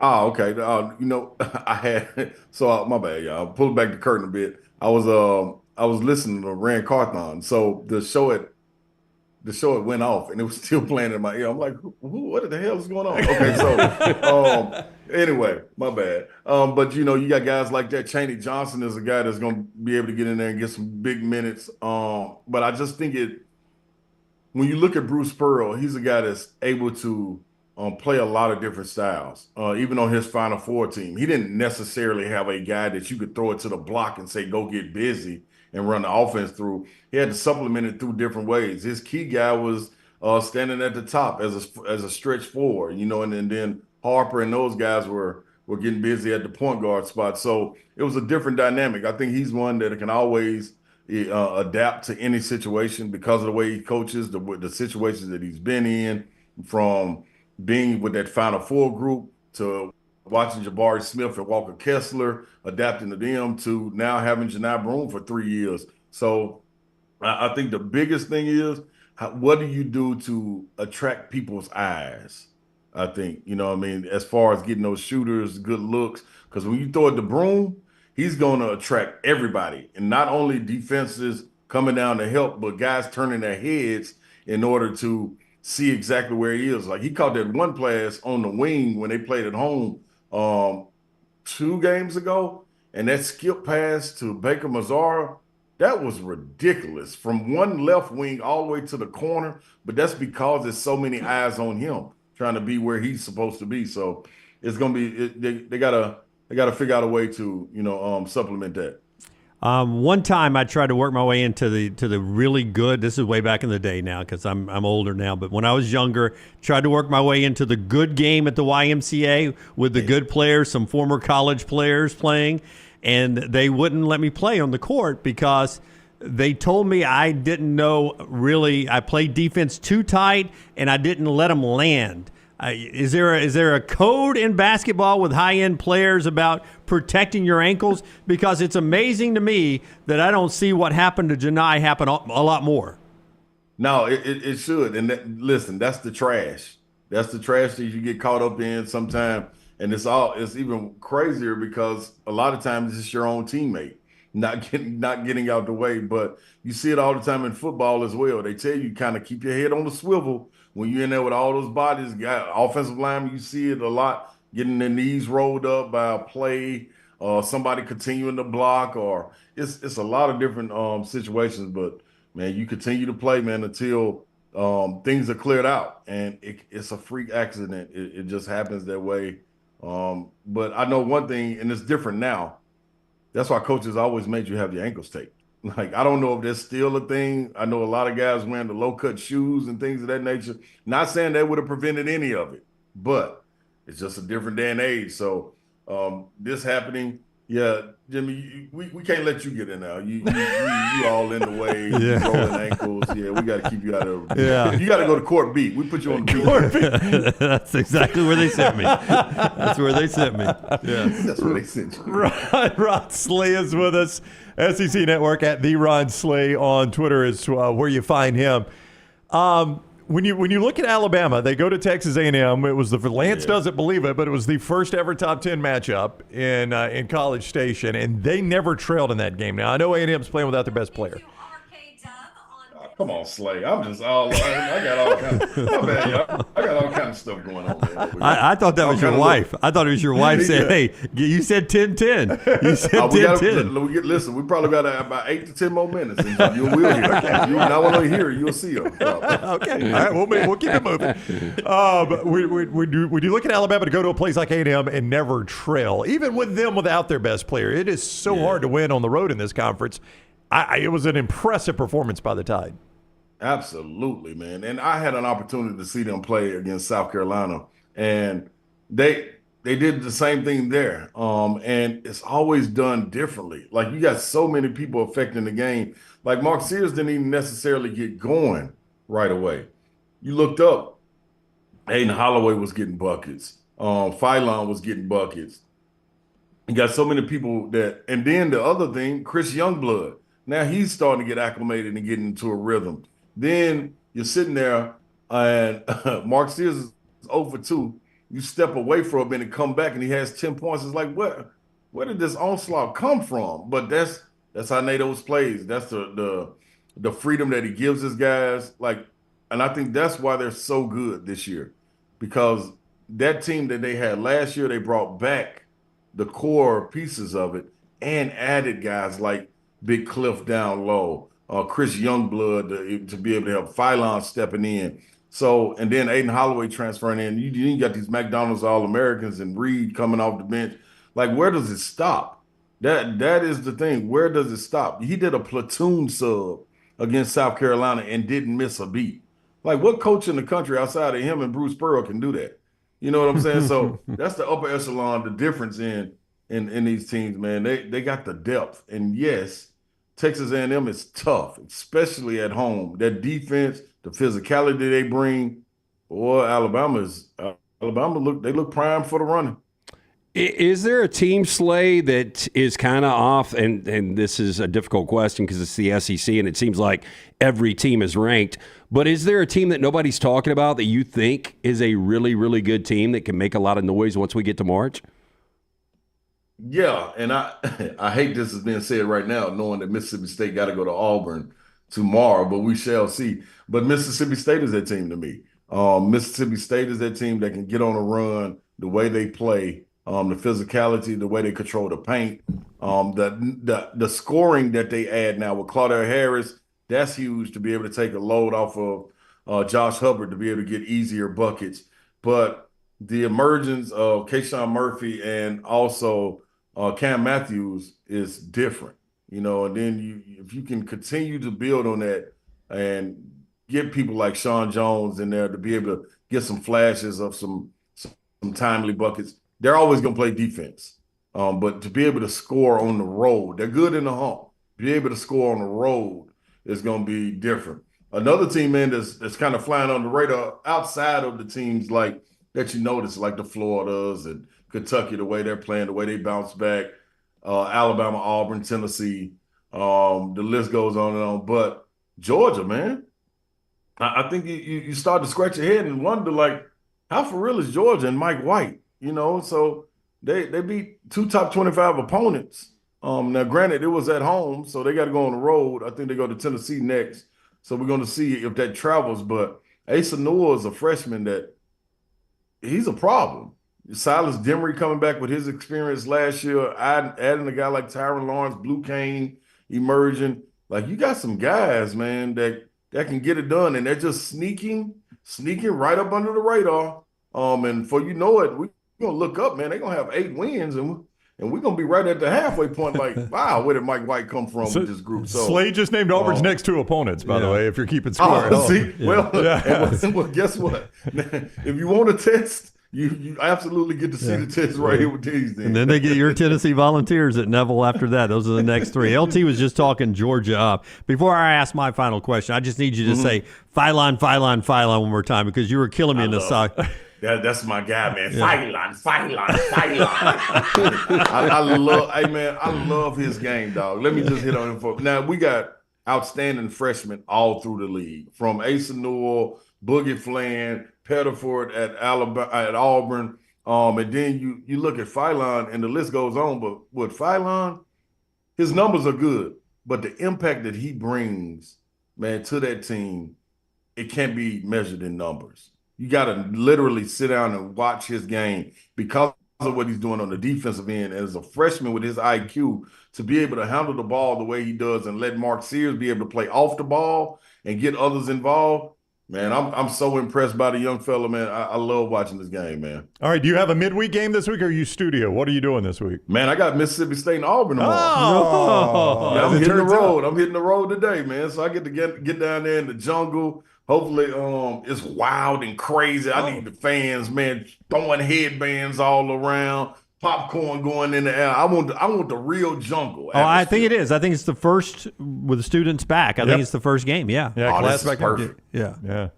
All right, so I'll be in the crowds. At some point, I will be in the crowd. I don't know if they can pick 285 pounds up and let me crowd surf, but we may find out. Hope SEC got good insurance, baby. We're going to test it. Only one way to find out, Slay. That's right. At the Ron Slay, see him from Neville, Auburn, and Mississippi State this week. Thank you, Slay. Have a great day. Always fun talking to you. Man, I appreciate it, man. Y'all take care now. Hey, Dunaway, do not get close. That's right. Any feet, man. I got to give you room to land, man. Room to land. That's all we ask. And where the headband at, dog? You can't play around with the headband at SEC media days and stuff like that and not have it always on deck. You're right. Every time Slay comes on, I want you to wear it. Will you wear it? Yeah, I don't even know where it is now. Put it on the mic or something, man. I don't even know where it is now. Hey, it's crazy. I was one of 28 in Neville Arena, and then who went in there and missed their first 24 shots the other night? It was pretty bad. Somebody missed their first 24 shots there the other night. We love you, Slay, man. Thank you. Slay. Be good. Fellas. Appreciate y'all. Happy New Year, too. Happy New Year, buddy. That is always fun to talk to Ron Slay. The Ron Slay is where you find him on social media. He was on the JohnstonRVCenter.com hotline. He's coming to town. Let me tell you what's also coming to town is the O'Reilly Auto Parts World of Wheels. Great show every year, and it is coming back to the BJCC. Listen, the O'Reilly Auto Parts World of Wheels is January 31st through February 2nd. You can see custom classic cars, hot rods, trucks, motorcycles. New this year, the exotic car exhibit. Do not miss the BMX bike stunt team performing outrageous live stunts each day. And kids, meet your favorite costume characters and race Hot Wheels on the free Hot Wheels drag track. Don't miss the Super Show with one-of-a-kind vehicles from across the country. Get your discount tickets today at any O'Reilly Auto Parts stores or online, worldofwheels.net for all the information, worldofwheels.net. We're talking about all the good in the SEC, and there's a lot of it in basketball. But a team all of a sudden that was really good before conference play has run into just a tough start in conference play against tough opponents. John Calipari in Arkansas off to an 0-3 start in league play. And, Calipari, have we ever heard this before? Listen in.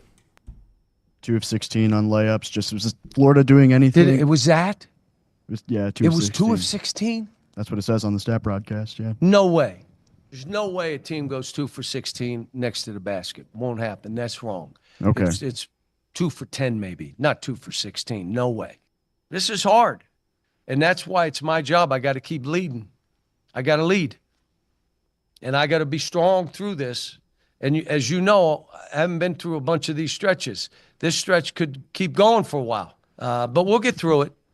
Got a tough one coming up. I didn't even know when we play. I was hoping it was Wednesday. But I knew it'd be on the road because we've had 2 homes. And all of a sudden, it is. So we got to do something tomorrow, do something on Monday, travel, and go on the road and try to get this thing right. This isn't easy for our fans, for our team, for our coaches, for me.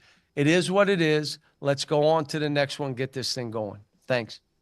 I mean, look, they could roll off 4 in a row because you go to Baton Rouge, They go to Missouri. I mean, these are tough games. They've got Georgia and Oklahoma at home, so these are games they can win. But when you start to look at this, they've played 3 SEC games. They've lost by an average of 13 points per SEC contest. If you look at their out-of-conference, they played 2 good teams in Illinois and Baylor. They lost both of those. I don't think this Arkansas team's a playoff team, or a postseason team. And if you would have said that when Calipari took the job, it seemed nearly impossible. Now, again, there's a lot that can happen with, all of this SEC play still out there. But right now, I mean, do you feel like the Razorbacks are a postseason team? Not the way they're trending, LT. And you're right. They don't have as many. Who's off the top of my head? Their best out of conference win is Michigan, maybe. Michigan, it is. Yeah, because they lost to Baylor, they lost to Illinois. And even their losses are not they don't have enough. They didn't play a great out of conference. Yeah, not as great as compared to others. You look at Auburn, Alabama, and Kentucky. Florida, some really good wins for the league. I'm worried about Arkansas this year. I'm not worried about them long term because you saw that logo right behind him. That Tyson Food logo. Plenty of money. It's on right there. It's on the football field. It's on the basketball court. And that Mr. Tyson's the reason why he got that job. Well, but I will say this, and it is awful early to be saying you've got must-win games, but I do kind of feel like this next 4, to Lance's point, you're at LSU and at Missouri, winnable games. I mean, if you're going to have to go play on the road, LSU has not won in conference yet, neither of you, by the way, if you're Arkansas. I don't think Missouri's a world beater. Would that be our Dave Neal pick of the week? What, but Arkansas at LSU? Yeah. Yes. Yeah. Bless his heart. God, the guy, Dave Neal, is the nicest guy. He's a super nice guy. That guy has been paid to watch more bad football in the SEC than anybody I've ever known. Yep. He's had more bad games. That's why I like it when he actually gets a good game. At least you got to see a good game. Yeah. And then they play Oklahoma and Georgia. I mean, at home, those are winnable games. Lance is right. You could win 4 straight. You feel, all right, we're 4-3. You feel a little better. 4-3 in this league. If you stay above 500, you're going to get in. Yeah, then you're trending as a postseason team. Yeah, and it gets tough again after that. They got Kentucky and Alabama and all that. I do think they're going to get better. I mean, look, they're relying on, one of their top scorers is a true freshman. The other guys are transfers. So you're still putting this together. Now they're transfers that he's very familiar with because they're former Kentucky guys. But I do think that they will get better. Calipari is a guy that will never get credit for being a good coach. He won't. He just thought of as a really good recruiter. Yeah. But with that said, I mean, he's going to get players there. They're going to be fine. I just wonder how good they're going to be in the next couple of months. Tyler, if you can get the spotlight ready, we're going to do the football spotlight here. LT's got 4 downs coming up in the next segment. National championship game 1 week from tonight. Couple of thoughts on that. After you hit the big button, man. The College Football Spotlight. It is presented every single day by McCurry Van and Car Rentals, the name you can depend on there when it comes time to rent trucks, SUVs, passenger vans. Easy to rent, in and out fast. Locations in Athens, Muscle Shoals, Huntsville, 2nd Avenue Northwest in Coleman, Skyland Boulevard in Tuscaloosa. Reserve that rental today, 256-559-1003 or McCurryRentals.com. Mercedes-Benz Stadium is where the national championship is. Ohio State, Notre Dame, big fan bases. By the way, average ticket price for this game, $4,000 a ticket. No, it's not. That's average ticket price is $4,000 a ticket right now. I'll go look at the get-in. Give me a get-in right now. I will. Give me 2 seconds. I have not looked at that right now. This is a tough ticket right now. Yeah, Notre Dame fans are wasting their money. Well, you can say that because their offensive tackle, Knapp, is out, is not going to play. One of their starting guards is likely not going to play. They are banged up on the offensive line. Can't score with Ohio State. I said it last week. I thought the semifinal games would be really, really good games. And the Ohio State-Texas game was a good game. I mean, until the strip sack. It did feel to me, though, I agree with you. I thought Texas had a chance to win. I would have gone for 2 if I'd have snuck it over from the 1. 21-20, I'd have gone right for 2 there. If you would have kept that 2-point play in your pocket or run it again. Do you think they're ready for it? Snap it through Gunnar Helm's legs With again. all that said, I did think that the national championship game would be a blowout. Yeah. And I think we're going to get a blowout. Yeah. The get-in at StubHub is $1,347. $1,347 for a pair per ticket for a pair of tickets. Per tickets. $1,300 get in. I mean, look, nobody travels better than Ohio State, and this is a hungry Notre Dame fan base. Yep. They have not seen a national championship in a long time. Last time they were in this game, they paid a lot of money and took over the stadium, Hard Rock Stadium now. And got blasted. Yep. But they paid a lot of money to be in there. They did. Because we were at that game, I'm sitting there going, God, there were more Notre Dame fans outside that couldn't get tickets. Yeah. Couldn't get in to see it. I was at the cab stand at halftime. Yeah. I mean, after the first drive, So you was guys Notre were Dame. on the field. I was in, I forgot you made it to that game. I thought you'd left that one. No. So I was in the far end zone. Alabama was going away from me. But you guys saw it in pre-games, how different the rosters looked. Nowhere close. And then after that first drive, you were like, oh, my gosh, this is going to be bad. And it was bloodletting. Yeah. It was the Oklahoma-Alabama semifinal game at the Orange Bowl where we were down there with coverage, and when we were done with our pregame coverage, you said, all right, boys, I'm going to see you back in Birmingham. I think I'm going to fly back to Birmingham. Yeah. And you made it back and watch the game, didn't you? I made it back, watched the game, and then after that, I told you guys before we left the Clevelander, I don't care what Alabama wins by, I ain't going out to California. Yeah. I regretted it once I got out there. It was the worst trip. They were talking about the chance of another winter weather system coming through here at the end of this week, or actually at the start of next week, Sunday and Monday. Monday. Which worries you about Atlanta. We saw ice shut down Atlanta for the Super Bowl one time. I'm looking at the forecast for Atlanta. They do have a chance of snow or freezing rain Sunday. It clears up Monday, but boy, I'd hate that for the fans to pay this kind of money for tickets. Man. And then you get down there, and Atlanta handles ice about the way we do. Yep. So it will not be good. They actually did because of the Super Bowl that year. I think they have invested in a lot of snow plows and things like that. Well, they hadn't used them in forever. So we're have to cut the kudzu off of it. Us being a week out, as you mentioned, I mean, I feel really good that Ohio State is going to win this national championship for Ryan Day. And I know we'll get into this game every single day leading up to it, and then even more in depth next Monday. But just initial blush, do you guys think Notre Dame has a shot? None. I think they can keep it within the number, which is right now 8.5, depending on where you look at it. I don't think they can win the game, no. Ohio State's just playing too good. And I didn't think Ohio State played well. Going into the Texas game, 5 penalties, 1 turnover. They had 9 penalties and a turnover in that game. They gave Texas every opportunity. So I think they kind of got their bad game out of the way. Yeah, I thought they beat Texas with their B game. Yeah. I believe Ohio State. You should take what their season looked like and take it to coaching clinics and basically say, basically 2 Timothy 1-7, right? Forget fear. Fear is not part of it. Just go out here, man, and because they coach scared all year. They have this great talent, and they coach scared all year. And once Chip Kelly allowed them, that Ryan Day allowed Chip Kelly to start throwing down the field. Don't worry about it, man. Start slinging it around the yard.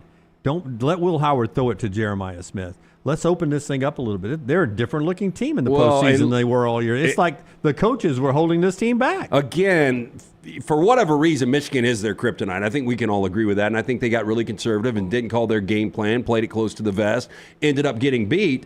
But, I heard Nick Saban, and I forgot which game it was, and maybe it was right before Ohio State, Texas, a loss can be good. There were times where we had won 18 consecutive games 2 different times, and I felt like we needed a loss just to kind of reset everything. And I think in today's, new look college football where you have a 12-team playoff, you're not going to see teams going 16-0. You're just not. It's not going to happen. So I think a loss here and there is good. They were able to reset after that Michigan game. Nobody gave Ohio State any chance coming into the playoff, and they've breezed. They're so talented everywhere. They really are, man. And that offensive line, there was a time where Howard was just sitting back and just counting the beats, just looking around the field. And the offensive line in the past, because it was patchwork, was getting dominated. Well, what scares me if I'm Notre Dame is Texas could only run the ball for 58 yards on Ohio State, which, again, we talked about it. That's the whole reason they get down to the 1, and they're like, let's don't even Dylan try. Sampson, Jordan James, Quintravion Wisner, Jaden Ballou, a combined 30 carries for 82 yards and 0 touchdowns. Scares me to death if I'm Notre Dame because Jeremiah loves a good running back. So are all those guys. Yeah. And you don't have your offensive line strength. That's right. You don't have it really. I think you've got to beat Ohio State, and this never happens because Ohio State doesn't give up points. When we've said it over the last 2 years, they've given up more than 21 once. But I think you've got to take shots against Ohio State, and I just think Notre Dame doesn't have the opportunity to do that. I don't think that they've got the quarterback and the wideouts right now to take advantage of that. Notre Dame's great defense. They run the football. Faison's their best receiver. Faison and then Greathouse coming on a little bit. And I'll tell you what else scares me. Is Texas just held Jeremiah Smith to 1 catch for 3 yards. That ain't happening again. And they had 289 pass yards. Yeah. He had 1 catch for 3 yards, and they still had 289 That pass was, yards. we really didn't talk about it because they won the game by 14. But, that guy was outside of the second or third shot that Howard took downfield right on the goal line, we never saw him again. He completely disappeared from the game plan. You got to give Texas a lot of credit with that. But if I told Texas they're still going to get 289 pass yards and you held him 1 catch for 3 yards, I bet Sark would have said, why are we even playing this game? I mean, if we held that guy to 3 yards. You have to do things to take him out of it that opens it up for other people. That's right. Like a screen pass. 81 rushing yards for Ohio State, and Jeremiah Smith 1 grab for 3 yards. Ohio State has 9 penalties and a turnover. You if you're take Texas, those numbers. you're like, we win the game. Yeah, all day long I take those numbers. Yep. Can't coach scared. Ohio State did it all year long, and now they've opened it up, and they're 60 minutes away from being national champions of college football. Remember, they won the very first college football playoff national championship in 2014 when we finally went to the 4-team, and now they're in line. It looks like they could win the first ever 12-team playoff. By the way, the ratings that night was 33.4 million people to watch Ohio State beat Oregon. I think I read this correctly. It's the most watched college football playoff era game from 2014 on. Wow. And the expectation is that this game, Notre Dame and Ohio State, would beat that game. But a beatdown won't help. Crater that number. It won't. But, I mean, if this is a tight game, I can't even imagine what this number is. Well, 2 national brands with Ohio State and Notre Dame. It's really the two. When you talk about just alumni basis, the 2 biggest probably of major college football programs, certainly. Michigan's got to be right there. Yeah. Texas would be there. Arizona State's got a really big alumni base, but of major college football programs. It is Martin Luther King Jr. Day. It's MLK Day, so people are all for work out of school on Inauguration Monday. Day. It is Inauguration Day. I don't know how that impacts it, but people are all for work and out of school, so it adds up to what could be a great night for TV ratings, unless it's a blowout. No, I did see somebody having an inauguration party, and I'm like, it's on the same night as the national championship. Well, they do inauguration balls in D.C., multiple ones, right? So, Oh, they don't care about college football. President Trump will be I was looking having at to this. tool around in a tux from one ball to another. Obviously, Notre Dame hasn't won one since '88.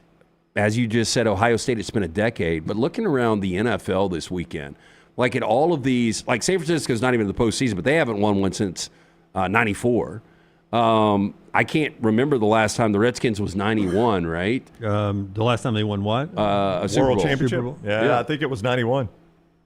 Green Bay was Aaron Rodgers in 2012, I think it was. You just start to look around at some of these Buffalo's never won one. I know. Minnesota's Vikings, never won one. Yep. It's just kind of crazy. The Cowboys, obviously, it's been since 95. Yeah, 2020 for the Bucs. When's the last time the Steelers? 2010? Screw you, Dunaway. 2020. 21 for the Rams. 21 for the Rams. My team has not won a playoff game in 25 years, and you guys are like, oh. No, it's just in Miami. Those are some great brands. And the reason I bring this up is Notre Dame and Ohio State. They've had, if you go back before, so from the 90s on, you've had one championship. No, Ohio State's had 2. Yeah.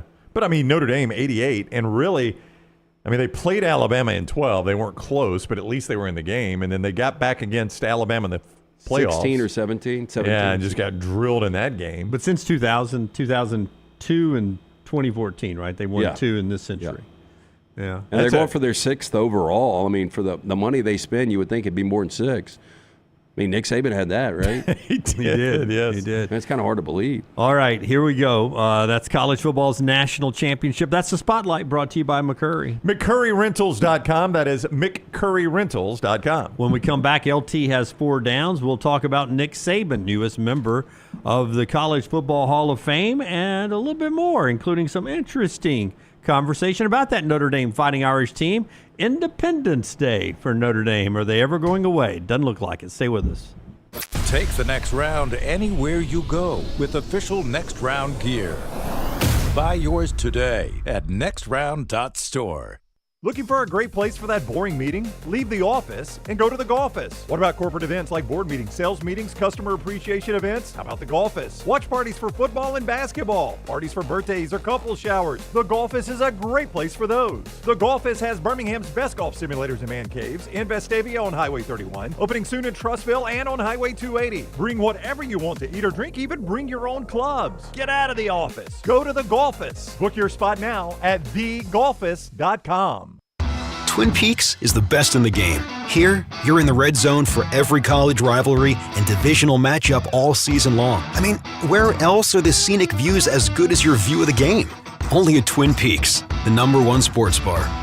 Just because you've quit going to the gym, it doesn't mean that you have to quit gym altogether. Dunaway, that is. With our Next Round podcasts open 24/7, 365, you can access gym anytime you'd like. While you may have done away with your treadmill routine, our version of Dunaway is standing by ready to get you back to your absolute best. Find all that lovely Jimmy D-led content on Spotify, Apple Podcasts, Google Podcasts, and in the podcast section of nextroundlive.com. This message is sponsored by Jimmy Crypto Inc. and Jimmy Crypto for President. From the creators of The Next Round comes two new sites, covercrimson.com and thebarnauburn.com. Two team sites with the same excitement and information-driven content that you get every day on The Next Round. Live daily shows, recorded shows, free of charge, plus premium content with insider information starting at just $1. And it's the perfect gift for the Alabama or Auburn fan in your family. Covercrimson.com or thebarnauburn.com. Sign up today. Happy football season. At the Next Round, we strive to make our loyal listeners feel like they're a part of the action all season long. My name is Emily Grace McCorder, and I do that by bringing you along for any given Saturday in Auburn or Tuscaloosa. From pregame warm-ups, touchdowns that make you feel a part of the play, and everything in between, our goal is to make you feel like you're inside Bryant Denny or Jordan Hare. Follow along on our social media at Next Round Live on Instagram, X, and Facebook. Also, check out thebarnauburn.com and covercrimson.com while you're at it. Here's to fall Saturdays. From the creators of The Next Round comes two new sites, covercrimson.com and thebarnauburn.com. Two team sites with the same excitement and information-driven content that you get every day on The Next Round. Live daily shows, recorded shows, free of charge, plus premium content with insider information starting at just $1. And it's the perfect gift for the Alabama or Auburn fan in your family. Covercrimson.com or thebarnauburn.com. Sign up today. Start your day online with our website, nextroundlive.com, for the latest videos, podcasts, and college football stories. It's also a great way to stream the show or shop in the Next Round store. Stay connected by visiting nextroundlive.com. Take TNR on the go with a podcast built for your satisfaction. Miss Hour 1? Find it in podcast form. Miss Hour 2? Stream it now. Miss Hour 3? Download it for later. Miss Hour 4? Well, just know it's never coming back. Listen to TNR wherever you find podcasts. Start your day online with our website, nextroundlive.com, for the latest videos, podcasts, and college football stories. It's also a great way to stream the show or shop in the Next Round store. Stay connected by visiting nextroundlive.com. Hang out with the Next Round on the go. Whether you're driving to work, running errands, sitting on the beach, or you just need a break from the real world, we can keep you company. Check out the Next Round, Mystery Fifth Hour, and our other shows on your favorite podcast app. We'll meet you there.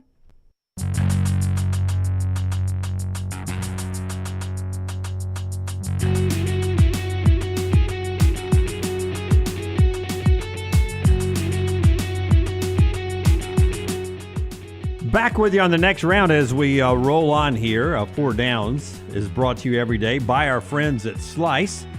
Great location, Slice Pizza, man. When it's cold outside, just swing by and get a pie, take it home, enjoy it with a family. Yes, 5 locations: Lakeview, Vestavia, Montevallo, Crestline Park. Newest location in Edgewood. From the soul pie to the hot mama, the wing and a prayer, you're going to absolutely love it. Stop into one of those locations. Go see the Bajalia Brothers. Local pizza, local ingredients. For more information, slicebirmingham.com. First down.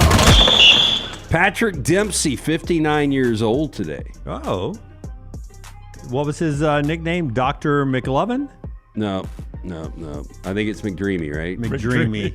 Dr. McClure. Didn't he? So I'm loving it. I think that show is still going on. I've never seen an episode of Grey's Anatomy. There's no way No, I think Grey's it's still Anatomy. on. No, I think I it is. think it is. Yeah, 100%. I think so. My sister was talking about being on like season 20 something. There's no way. EG says it's still on. Yeah, it was on in the 90s, I think. I forgot. We had a server we were talking to one night, and she was like, I cannot wait to get home and get back going with Grey's Anatomy. This was recently.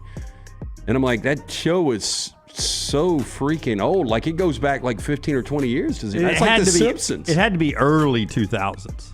Okay, with all that said, I was going to go Patrick Dempsey or Patrick Stewart. Sir Patrick Stewart. Started in 2005. Okay. Grey's Anatomy started in 2005. 20 years. That's Who crazy. is, They've had 21 seasons. No, who's Patrick Stewart? Patrick Stewart is guy looks like me that says, wow, make it so. Right? Is that what he says? Make it so. That's a great imitation. Yeah. I don't know. He's the commander of the Enterprise, right? Yeah, the new aged Enterprise. Yeah, but he's like classically trained. I think he is a well-respected actor. I guess you would look at which brand is... Also a sir. He is a sir, but Yeah. I think it's pretty easy to get sirred over there. I'm going to go Patrick Dempsey on this one because he does race cars too, so he's really good with Children's Hospital. Hey, Can't Buy Me Love, one of the great 80s Yeah, I think I'd go Patrick classics, Dempsey. right? Yeah. Patrick And he got Dempsey. spit in the eye from the monkey in Outbreak. That was Patrick Dempsey? Patrick Dempsey almost brought down our society. Because he was, out dicking around in the woods with a monkey that spit in his eye. And then he took it to a theater and coughed. He did. That's the way it spreads.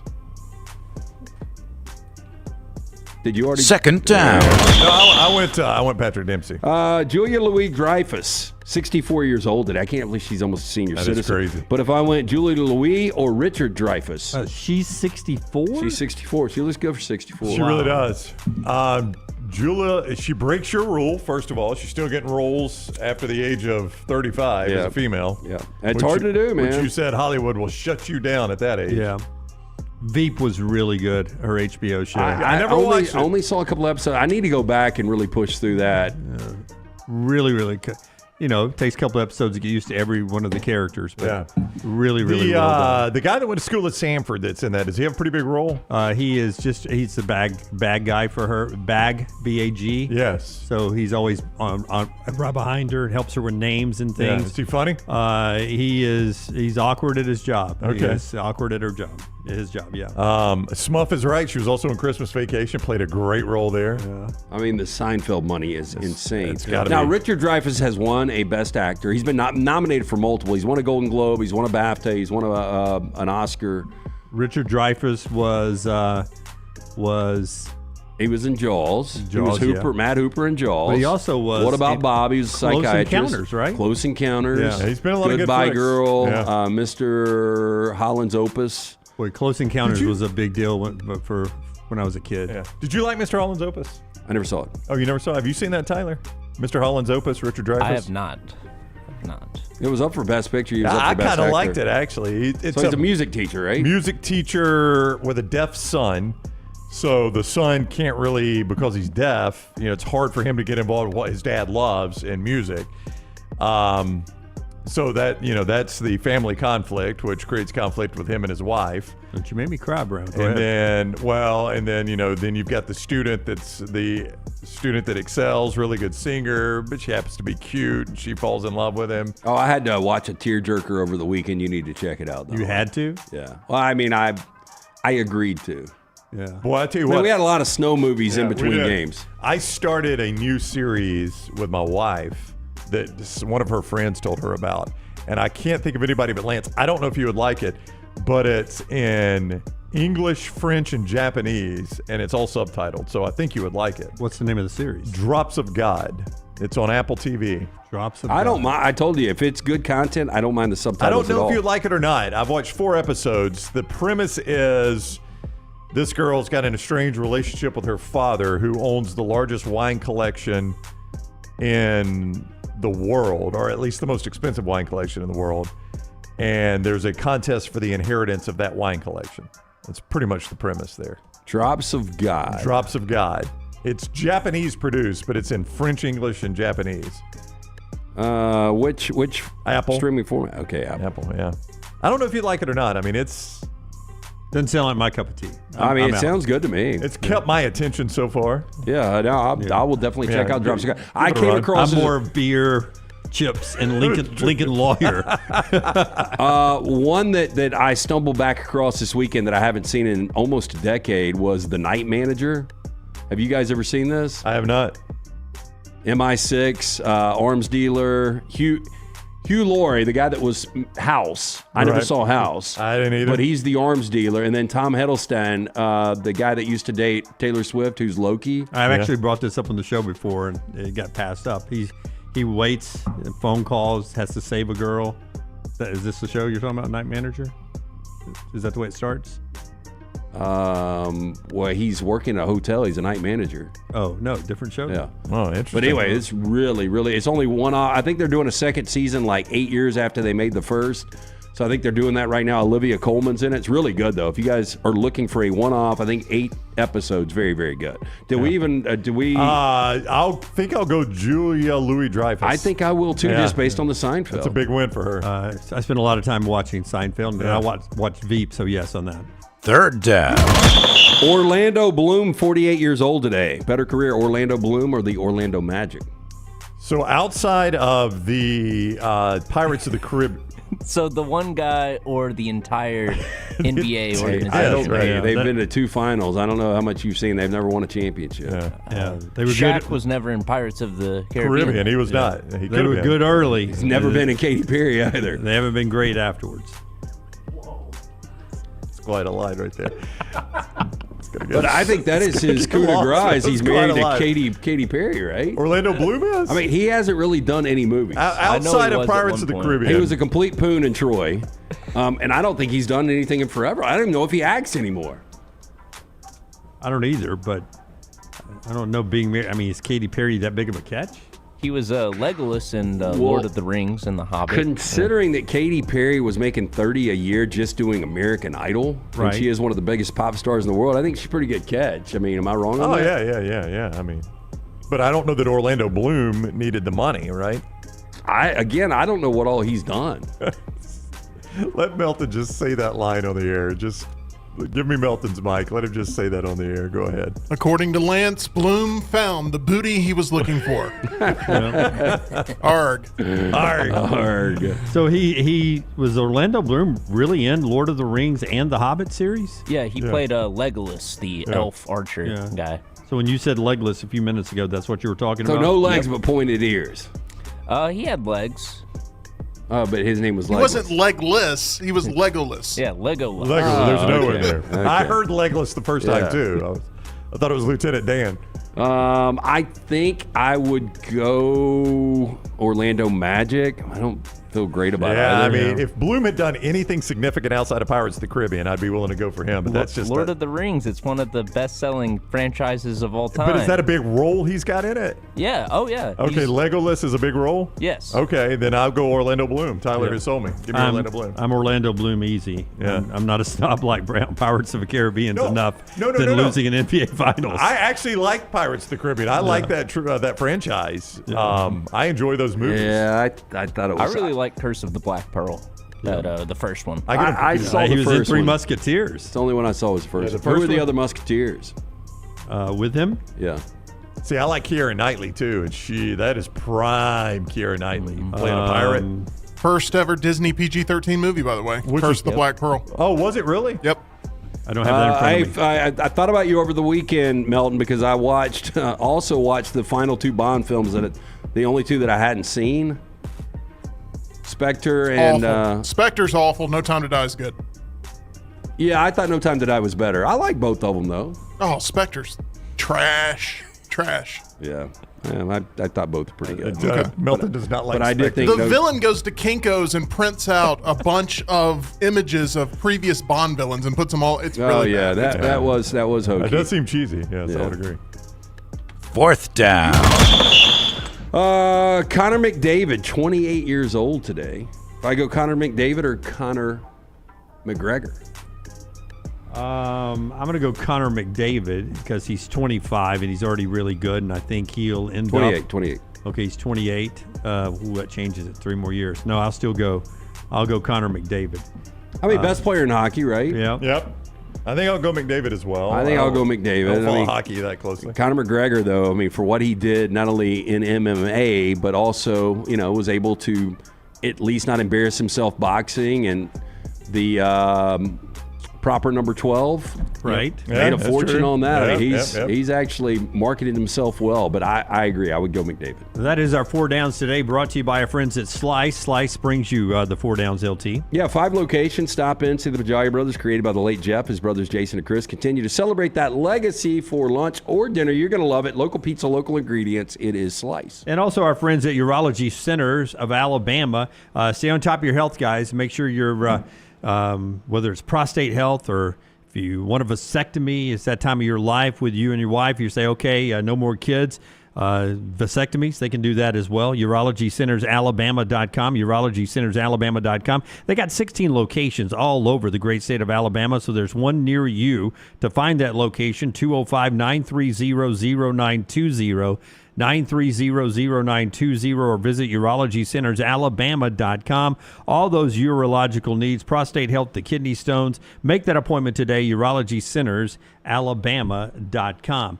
All right, so Nick Saban's in the Hall of Fame now on the same day, 1 year later, announced his retirement 1 year later to the date.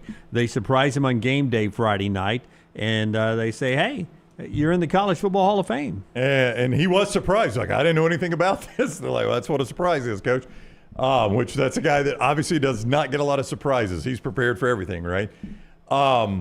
I guess there's no mandatory wait for the College Football Hall of Fame the way there is for the Pro Football Hall of Fame. That's a 5-year mandatory wait. Yeah, I think you've had coaches, like it wouldn't surprise me if Kirk Ferentz is already in. Already in? Yeah. I don't know. Bigger question, is Saban deserving? Yeah, it was surprising they hadn't already done it if he wasn't already put in. And to me, I think that's because he's one of those guys, wait until I'm done kind of guys. Yeah, I mean, you could have easily done it. Maybe you do have to announce your retirement, but I thought in my lifetime, I thought I've seen active coaches. Maybe they've come back to coach afterwards. I don't know. Maybe, yeah. I don't know. How long do you think Saban will do game day? 5 more years? Oh, I think quite a while. I think he's really enjoying it. He seems to be anyway. Do you think we'll see Shane Gillis back on the set? I don't know. I don't know if those two are going to make amends. But I think he's really enjoying it. I think he's made it a better show. They just had record ratings, and that space has never been more competitive than it is right now. I mean, everybody's doing pregame shows, and they just had record ratings, and I think a lot of it is attributable to Pat McAfee and Nick Saban. Yeah. And it's kind of a remake of that show. I think I saw a story somewhere as I was looking yesterday and today for show notes, and I wish I'd written it down, but it really didn't dawn up until you said that. It didn't register with me that I should have put it in the show until you said that, but the gist of the story was Nick Saban was the most hated man in college football, and 1 year on College game day, he's now the most beloved man in college football. Yeah, and he's shown a different side of himself. I mean, this is a guy that dressed up in a Penn State Nittany Lion onesie. I don't think anybody thought that even with Nick Saban on game day, he'd be doing stuff like that. I know. No. I mean, the commercials are great. Yeah. The Verbo. Yeah. I mean, but everybody hated him because so he was winning so many games. Right. Well, I mean, look, and now they're like, he's the greatest coach. And the personality, though. I mean, look, the personality is exactly how everyone views him as the character he plays on those commercials. Yeah. Well, especially the Verbo commercial. Yeah. It's 2:55. No fun. I know that. Yeah, I know that. Check-in's 3 o'clock. This is what he's doing now? This is what he's doing 2:55. So congratulations to Nick Saban there. You lived his credentials. We don't need to read them out to you. But he very deserving there, and he'll go in with a whole big class. They'll announce the rest of the class, by the way, when they get to Atlanta. They'll have a big ceremony to announce the rest of the people that will go into the Hall of Fame with him, and can't wait to see who else goes in. One other thing before we get to the top of the hour. Well, let's do 2 things. One of them quickly. Notre Dame as an independent. There's never been a reason why, if you ever thought they were going to not be an independent and join the conference, that door has closed, right? Yeah. Look, I think we all kind of, uniformity is great. Everybody should be in a conference. But based on where they are right now, they knew going into this playoff they couldn't be a top 4 seed. They didn't care, and now what do they? They've already made $20 million. $20 million by themselves. Yeah, they don't have to split. Yeah, and they've got a chance to win a national championship.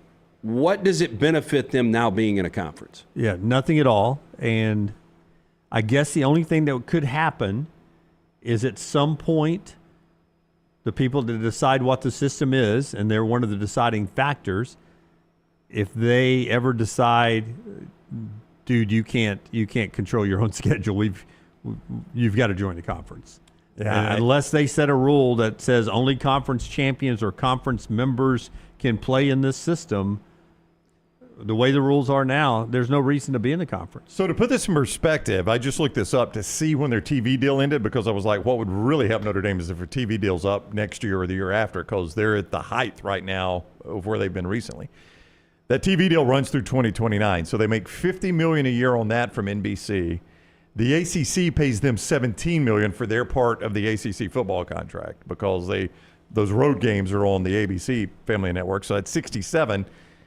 The $20 million is $87 million. I mean, in comparison, that is a little bit lower than what's the SEC and the Big Ten paying schools. It's more than $87 million a year now, isn't it? Went over 100 for the Big Ten, and the SEC was right there. Maybe both went over 100. So you're still trailing a little bit behind, and that took you going to the national championship game to get that $20 million. I mean, without that, $67 million is what they're making off their TV money. That is not a ton in today's world. SEC, well, this is 22-23. They distributed $741 million to 14 schools, which averaged 51.3 per. Okay. Yeah. Timeout then. Big Ten, slightly higher, 22-23, $879 million. They distributed 60.5. Yeah. So there you go. So their TV deal is right in line with the SEC and the Big Ten schools a couple of years ago at $67 million. So, I mean, you could, if you're, as long as you're with the SEC and the Big Ten payouts, you're fine. There's no reason to ever join a conference. Why would you? They're not going to starve. No, they're not going to starve. So last year, $853 million in revenue for the SEC. Each school got $51 million. So see, they're actually trending ahead of where the SEC has been. I mean, if you're there, why join a conference? Is there a possibility that Notre Dame becomes a power? Well, I did see. I didn't think they were very significant names, but there were. Everybody's going everywhere in the portal. I saw 3 people leaving power schools going to Notre Dame in the portal over the weekend. So yeah, they could become a destination place again. Absolutely. Absolutely. I mean, I got to imagine their NIL could be as healthy as they want it to be with all the people that have graduated from there that got money. Before we get to the top of the hour, I want you guys to fill in the blank for me. Do we have any social media Carson Beck video from the weekend? He did a TikTok, he and his girl. By the way, the Cavender twins' birthday today, too. How old do you think the twins are? 24. This is one of the twins here, Carson Beck's girlfriend. They made the U together in his announcement that he is the Miami quarterback. They make millions off of their TikTok social media, and now their quarterback's getting $4 million, or their boyfriend, Carson Beck's getting $4 million. That's the reported deal. He gets to go play at Miami for 1 year. So there's the TikTok from Carson Beck. So I say Carson Beck at Miami is, fill in the blank. Carson Beck at Miami is...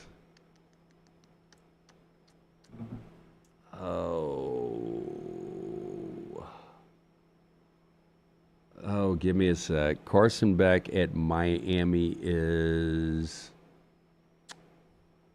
Without the mobility, it could be a Kenny Pickett Pittsburgh year. Oh, I was looking for just like a one word, 2-word answer. Oh, but not in football too. terms. I just looked at that this weekend, and I thought to myself, Carson Beck at Miami is sort of sad to me. I would say it's a downgrade. Yeah. It's a downgrade. Oh, it's a downgrade for everyone. He's leaving a better program. That's right.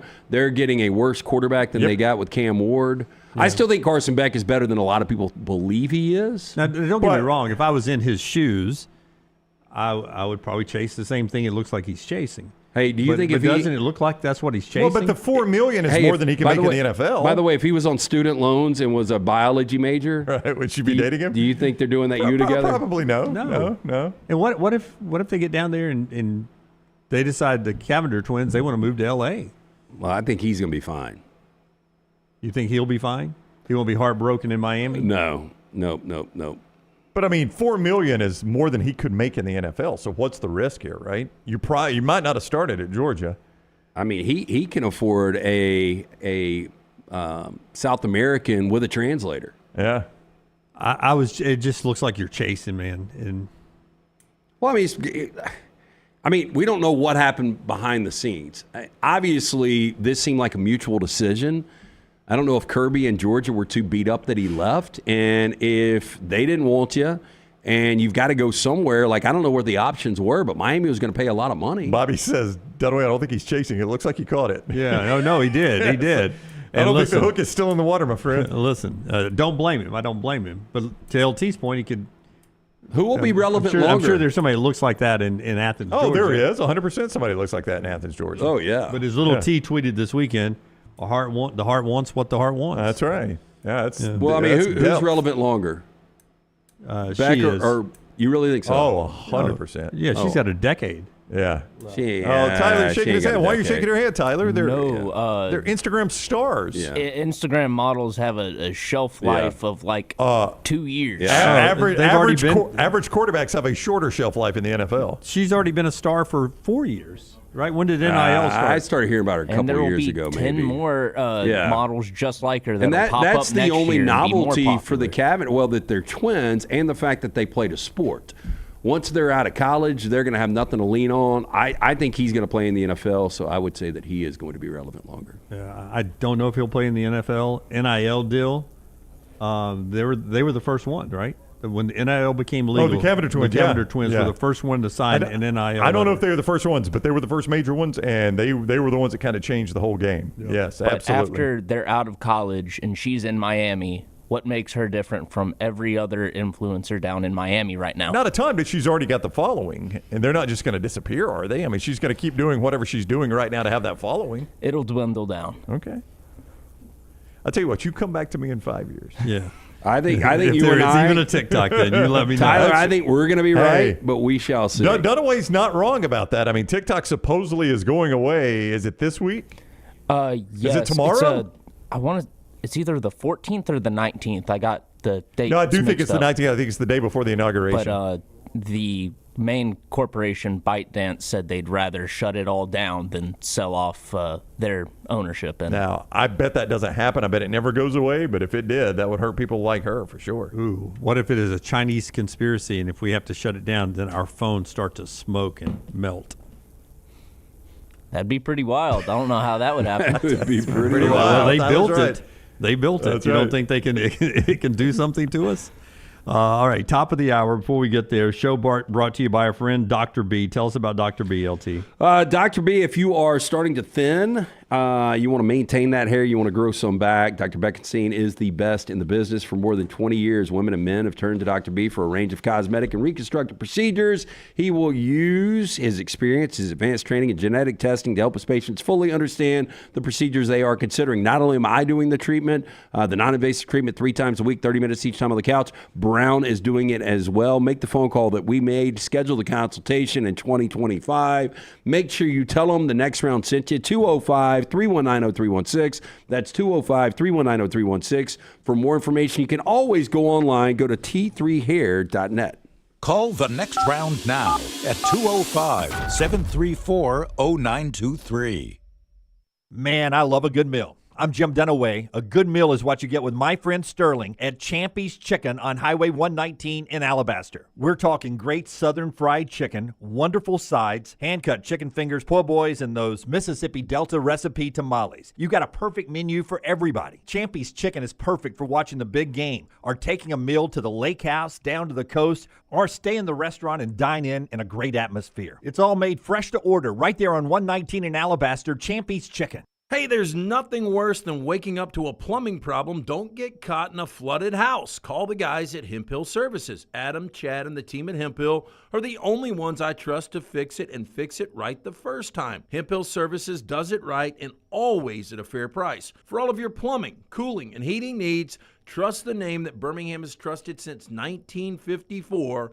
That is Hemp Hill Services. Call now, 205-229-2090. That's 205-229-2090. Storm season is here. Make sure you have a plan of action in place right now. Greg from Pell City and Storm Restoration Roofing should be your first call when storms hit. Insurance companies love working with Storm Restoration Roofing because of Greg Nelson's name and reputation in the industry. When storms hit, call Greg Nelson. He's local, 205-542-3531. He's the home of the free no-cost roof inspection. Greg from Pell City on Facebook, 205-542-3531. It's Storm Restoration Roofing. You could win a Cadillac CT5 or your share of $25,000 in free play and cash at Birmingham Racecourse Casino. The more you visit, the more chances you have to win. Play the latest, most exciting games around with fun bonuses and big jackpots. You can be a winner too. Come win your share during the Cadillac CT5 and $25,000 giveaway at Birmingham Racecourse Casino. Drawings April 5th and 6th. Located off I-459, exit 31, Derby Parkway.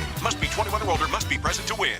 Follow Next Round Live on Twitter, Instagram, Facebook, and YouTube. The social media team at Next Round Live is dedicated to giving you daily news conferences and practice video from UAB, Alabama, Auburn, and around college football. Follow and compare to the sites you used to visit. You'll also get the latest highlights and news from the Next Round Daily Show. Turn on the notifications so you don't miss a thing. Next Round Live on Twitter, Instagram, Facebook, and YouTube. See more at nextroundlive.com.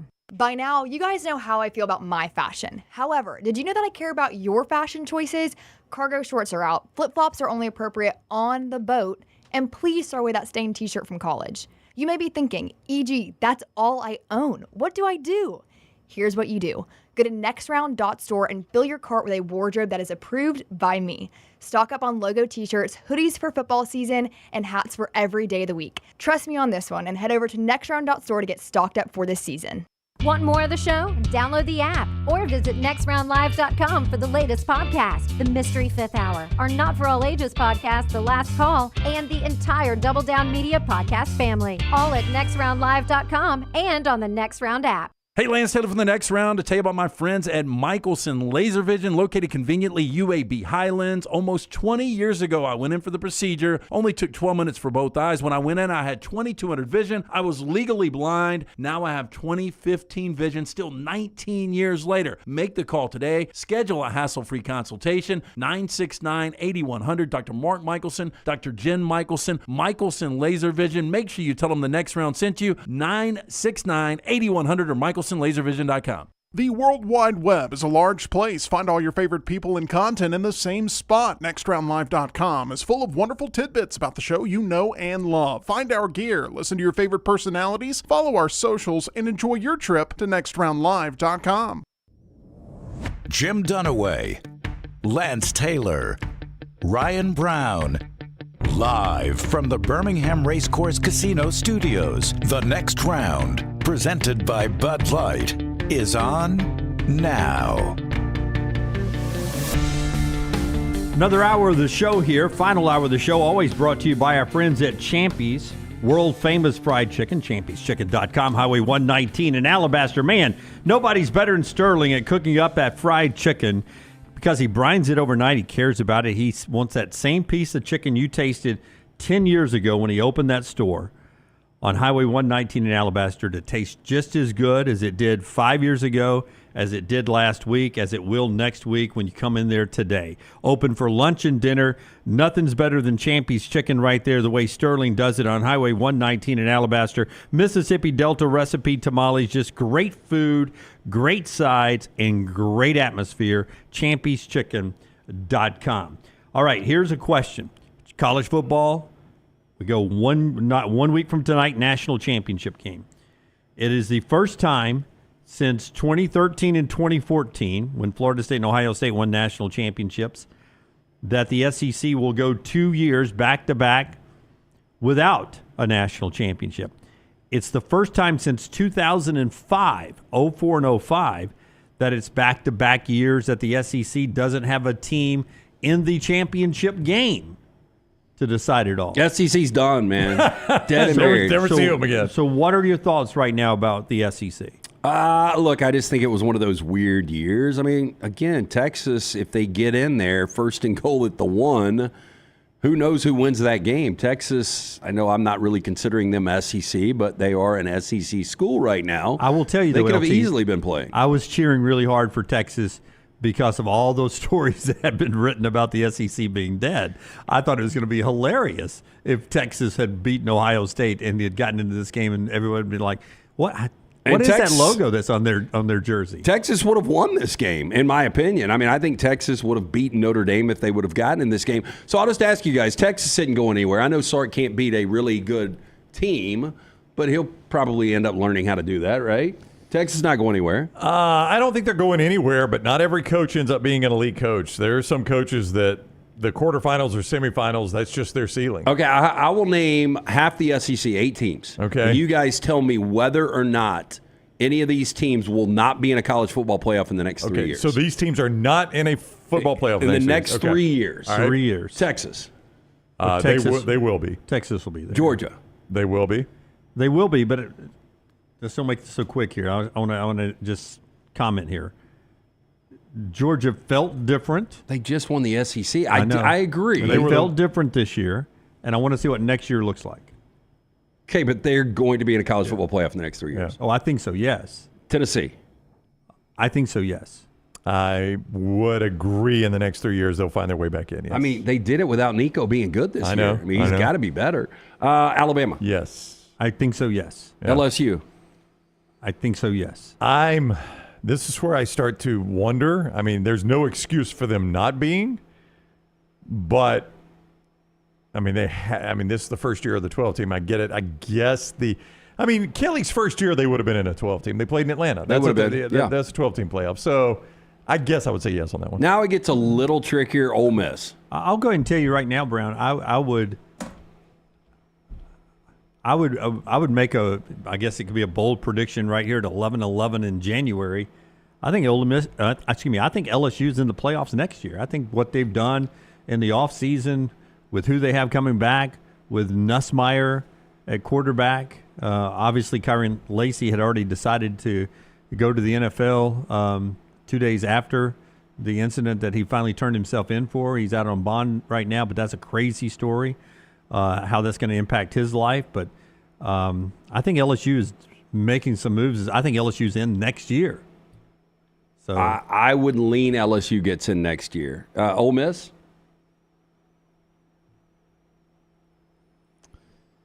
It's a pretty big rebuild that he's got to do right now. I mean, they had 3 years. I mean, if he... Again, I think Ole Miss fans are just devastated they didn't get there this year. But if he doesn't get there in 3 more years, he's going to lose his job. They had a very favorable schedule this year, Lance, and couldn't do it. I mean, that's about as favorable as you're going to get anymore. And then you look at, so their big games this year were Georgia at home, so they go back to Georgia next year. Who's their other big game? LSU, they played them at home, so they got to go to LSU. Or no, that game was in Baton Rouge. So get LSU there. I'm going to say they won't in 3 years. That's the first one I've put in the I don't know category. I can't say yes. I think I would lean yes, because if he doesn't, would you guys give me if he doesn't get to a college football playoff 3 years, he's gone? I mean, he seems like a perfect fit, Probably too. so, yeah. Probably so. Probably so. Texas A&M. I can't guarantee it, no. Brown? No, I wouldn't guarantee it, no. South Carolina. No. Oklahoma. No. Florida. No. It's closer than some ones you've just named. Missouri. No. And then finally Auburn. I can't guarantee it, no.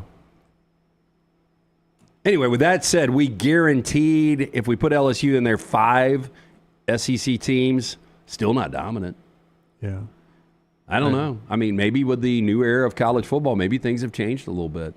Well, I think they have. But let's see if we went to Big Ten. You start naming the Big Ten. and you run through the Big Ten. Okay, Ohio State, will be back. Ohio State, yeah. I mean, Michigan. Is Sharon Moore the right guy? I don't know, but I think they'll be back. I would put Michigan in the yes category. Penn State again. They win every game they're supposed to. I mean, to me, Ohio State is Georgia. Michigan is Alabama. They should be back, yeah.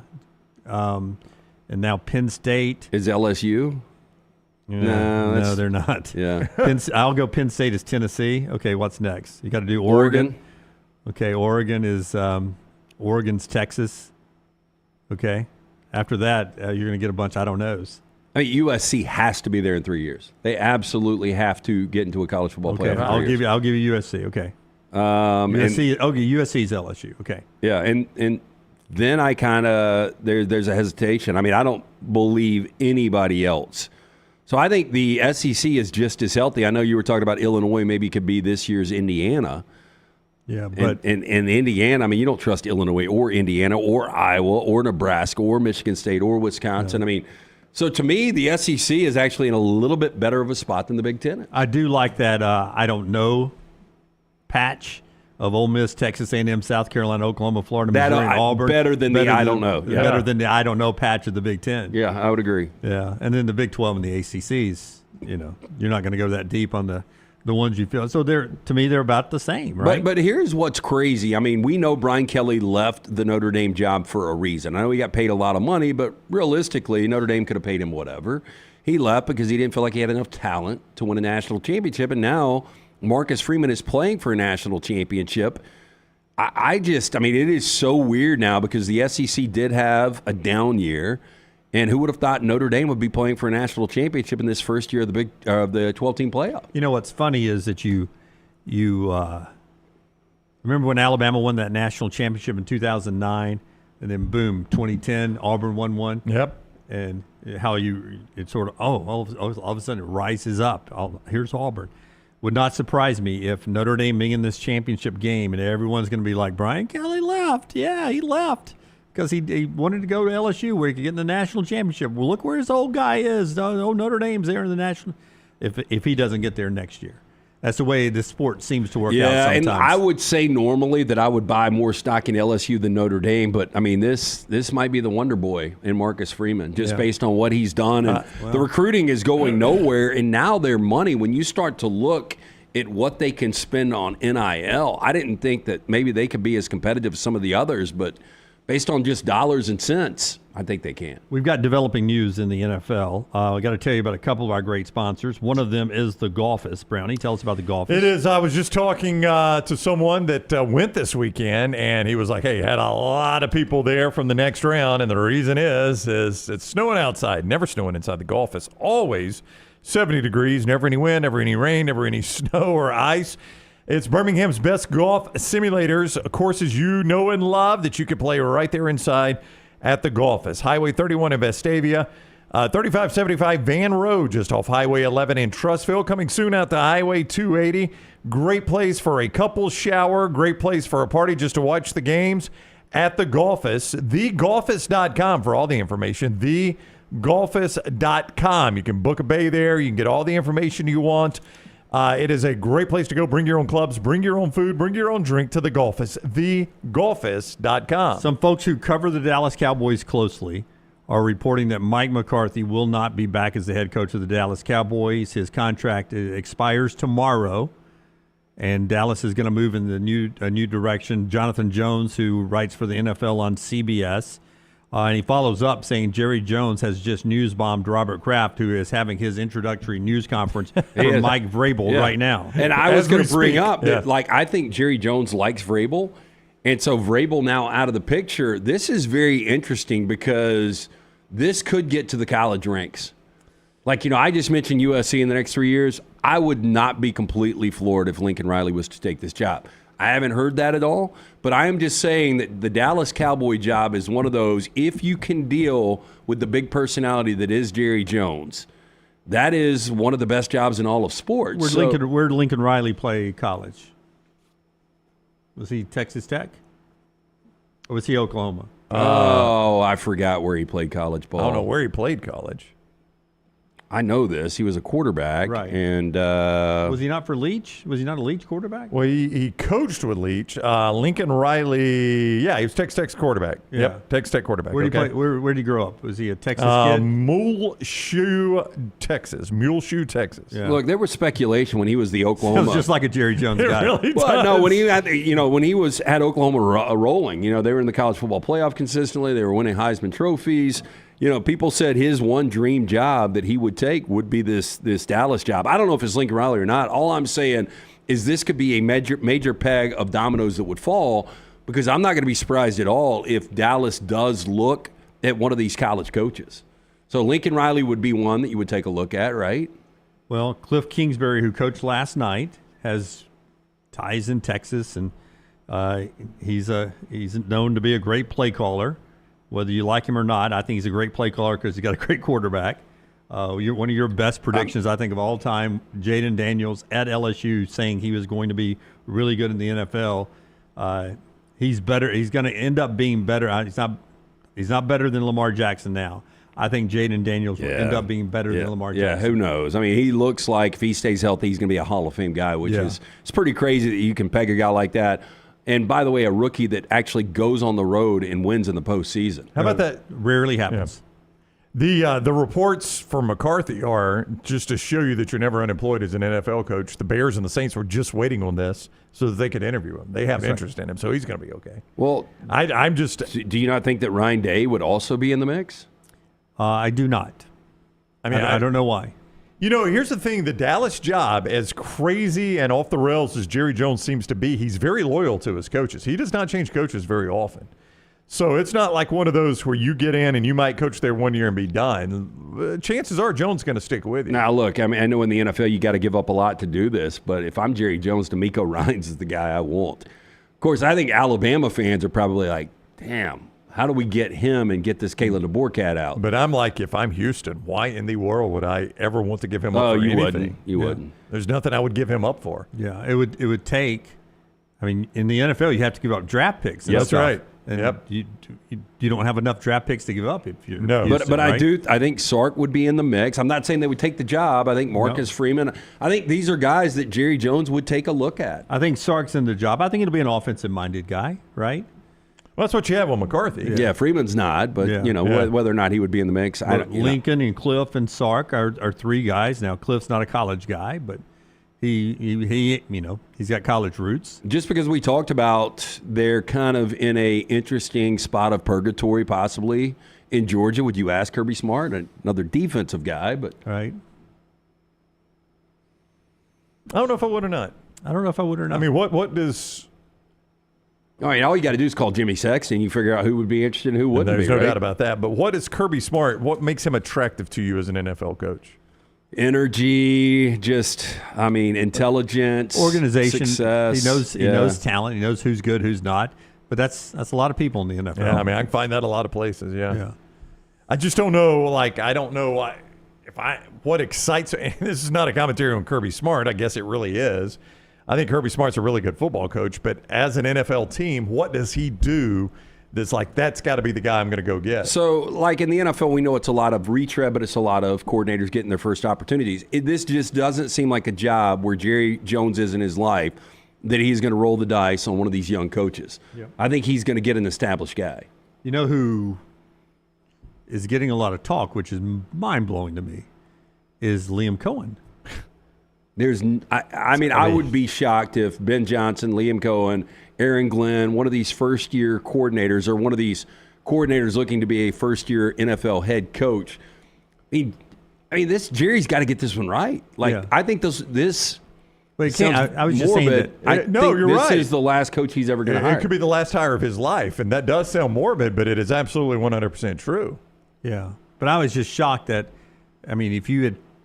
I remember when he was hired. I was like, "Oh my god!" Who, McCarthy? No, Liam Cohen. I was like, we had a guy that was unbelievable at calling plays. Didn't run the ball, but he grew up great passing plays and got us to the playoffs. And he goes off to be the head coach of Carolina. Here's Liam Cohen. Liam Cohen sucked at Kentucky, is all I thought, and he was wonderful this year at calling plays.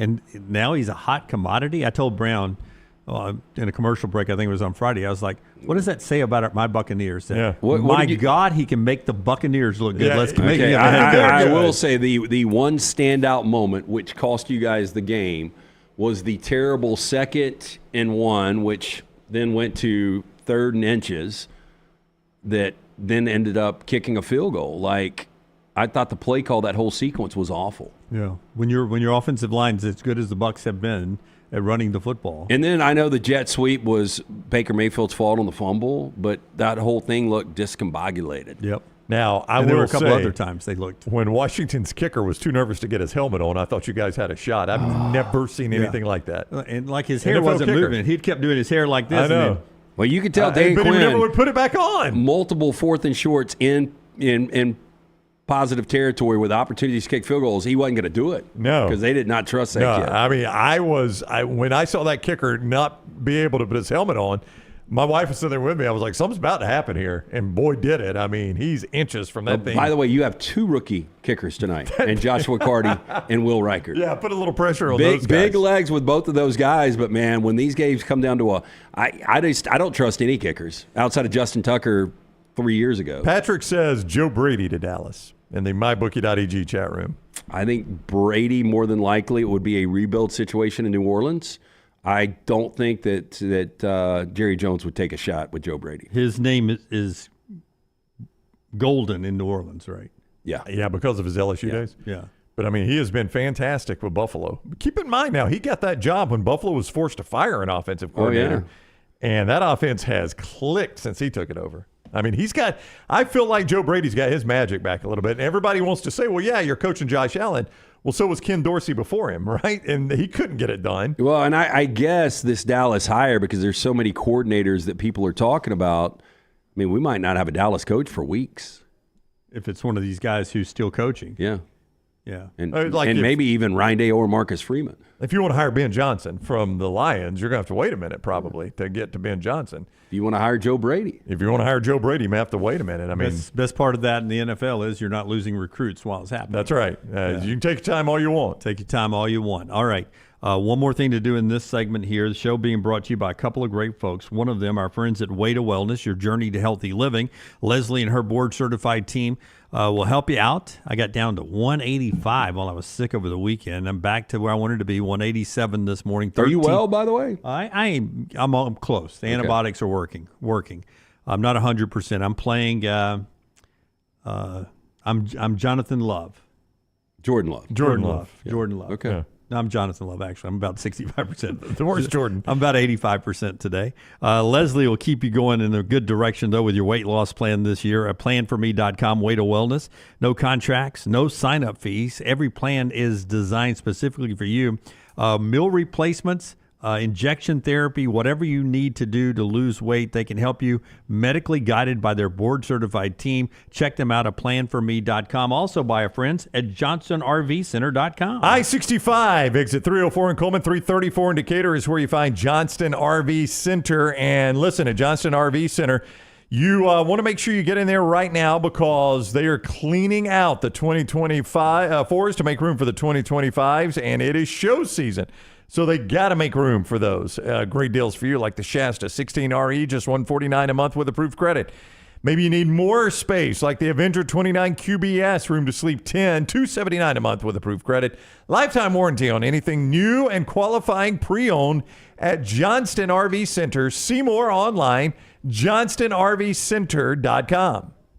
Everything Next Round is on demand now in the podcast section at nextroundlive.com.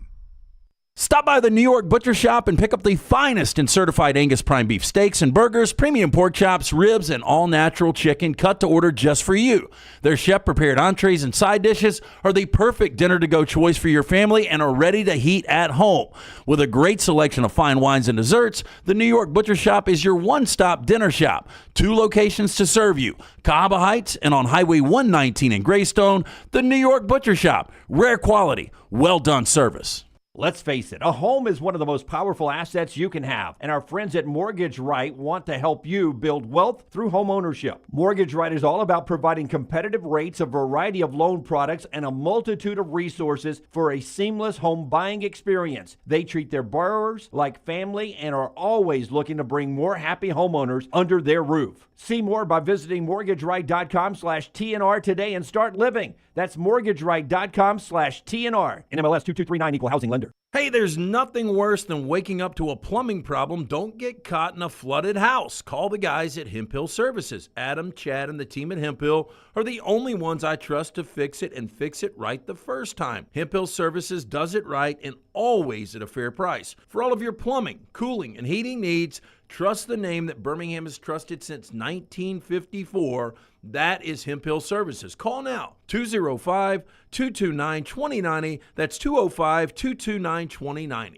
Storm season is here. Make sure you have a plan of action in place right now. Greg from Pell City and Storm Restoration Roofing should be your first call when storms hit. Insurance companies love working with Storm Restoration Roofing because of Greg Nelson's name and reputation in the industry. When storms hit, call Greg Nelson. He's local, 205-542-3531. He's the home of the free no-cost roof inspection. Greg from Pell City on Facebook, 205-542-3531. It's Storm Restoration Roofing. You could win a Cadillac CT5 or your share of $25,000 in free play and cash at Birmingham Racecourse Casino. The more you visit, the more chances you have to win. Play the latest, most exciting games around with fun bonuses and big jackpots. You can be a winner too. Come win your share during the Cadillac CT5 and $25,000 giveaway at Birmingham Racecourse Casino. Drawings April 5th and 6th. Located off I-459, exit 31, Derby Parkway. Must be 21 or older, must be present to win. Twin Peaks is the best in the game. Here, you're in the red zone for every college rivalry and divisional matchup all season long. I mean, where else are the scenic views as good as your view of the game? Only at Twin Peaks, the #1 sports bar. Just because you've quit going to the gym, it doesn't mean that you have to quit gym altogether. Dunaway, that is. With our Next Round podcasts open 24/7, 365, you can access gym anytime you'd like. While you may have done away with your treadmill routine, our version of Dunaway is standing by ready to get you back to your absolute best. Find all that lovely Jimmy D-led content on Spotify, Apple Podcasts, Google Podcasts, and in the podcast section of nextroundlive.com. This message is sponsored by Jimmy Crypto Inc. and Jimmy Crypto for President. Hey, Lance Taylor from the Next Round to tell you about my friends at Michelson Laser Vision, located conveniently UAB Highlands. Almost 20 years ago, I went in for the procedure. Only took 12 minutes for both eyes. When I went in, I had 2200 vision. I was legally blind. Now I have 20/15 vision, still 19 years later. Make the call today. Schedule a hassle-free consultation. 969-8100. Dr. Mark Michelson, Dr. Jen Michelson, Michelson Laser Vision. Make sure you tell them the Next Round sent you. 969-8100 or MichelsonLaserVision.com. Hang out with the Next Round on the go. Whether you're driving to work, running errands, sitting on the beach, or you just need a break from the real world, we can keep you company. Check out the Next Round, Mystery Fifth Hour, and our other shows on your favorite podcast app. We'll meet you there.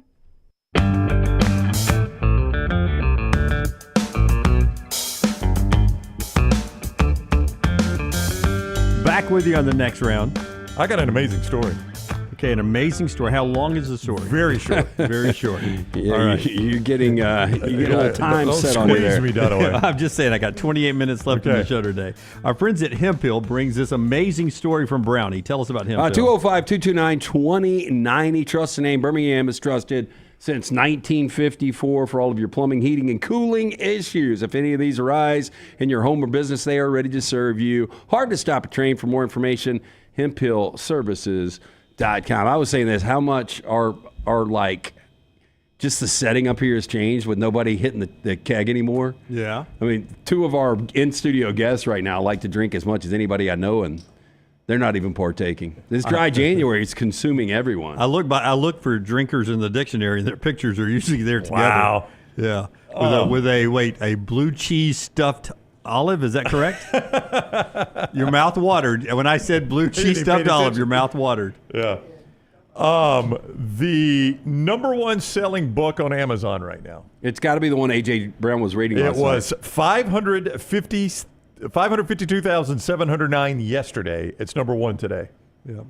Inner Excellence by Matt Lieberman. It is the book A.J. Brown was spotted reading on the bench during the game. Yeah, I didn't realize it was a motivational. I thought it was like a devotional, something like that. Tom Brady pointed out that he'd never seen that before. I've never seen that before. I don't know about you guys, but A.J. Brown said the story was, I bring that book a lot. I just take a look at some different passages, and, it's instant motivation for me.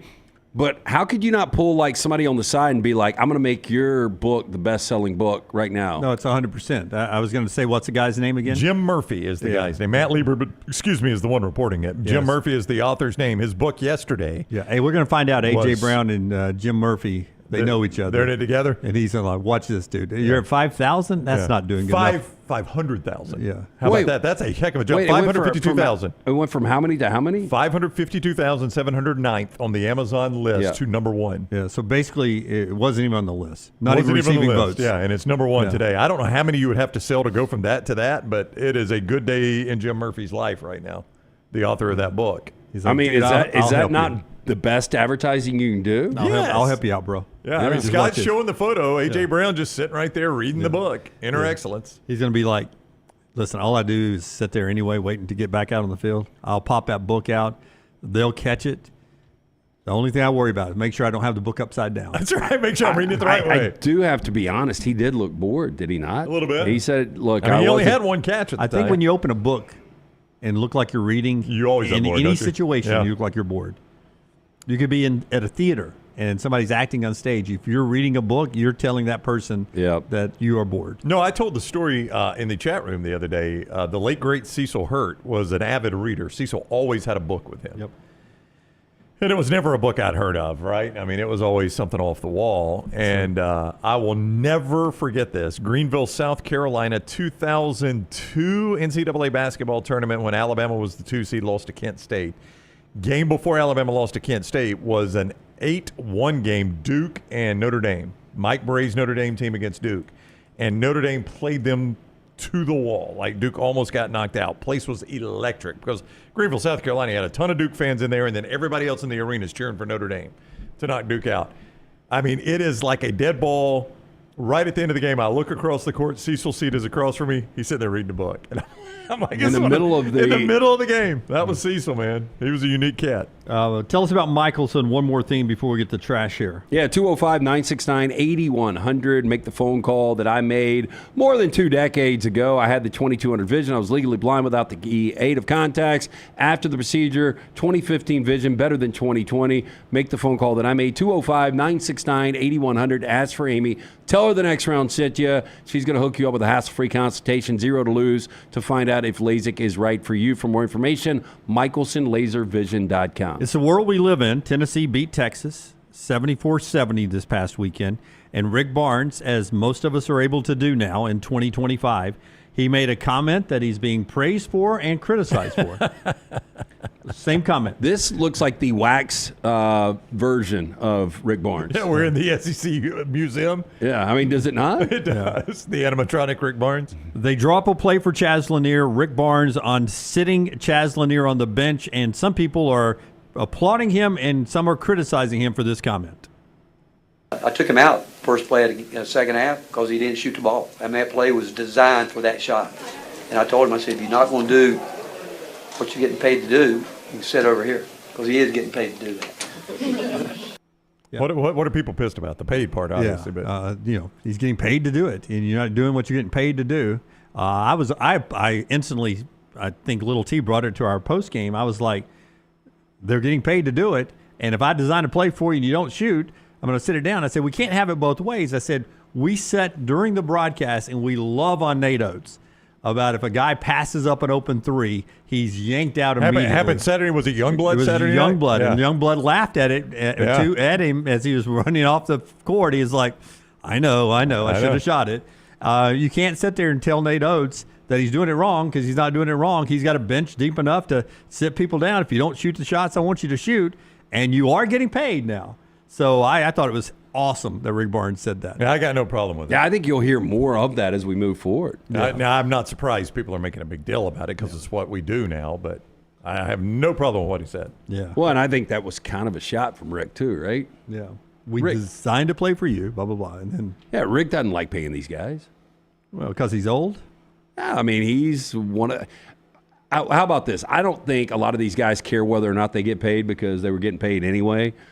I don't think that they like the way they're controlled by the player now. That's the problem. They would prefer to pay under the table when you couldn't leave, right? Right. Yeah. Back to your billis. That's right. Yeah. My way or the highway. And the highway exists now. Yeah. That is the problem. All right. It is Trash Time, brought to you by Mortgage Right. Tyler, you ready to spin it? Spin it, man. After the break, we're going to interview Eric Weihenmayer, who climbed the highest mountain in the world, Mount Everest. But he's gay. He's blind. LT's Trash is presented by Mortgage Right. Mortgages done the right way. Hey, if you're looking for a new home, our friends at Mortgage Right here to help. Whether you're a first-time buyer or a seasoned home buying veteran, their great service and low rates make the process so easy. Speaking of veterans, veteran founded right here in Birmingham. So remember, whether you're looking for your final home, your first home, whether you have a big down payment or need 100% financing, Mortgage Right, one-stop shop for mortgages. MortgageRight.com, 205-900-7200, NMLS 2239, equal housing lender. I will tell this to our studio audience. Don't look bored over there if you sit over there. Be tuned into what we're talking about up here, okay? All right, let's go. They're reading a book. Okay, before I get to what Tyler sent me, I just saw about an hour ago what Apple CEO Tim Cook made in 2024. See, this is complicated because they get all these stock options and all this. So this accounts for all of that, right? Yeah, I mean, I didn't dive into the article. I just, what he was paid from Apple in 2024 as their CEO. I'm going to say that he made, I'm going to say on the low end, I'm going to say he made $78 million.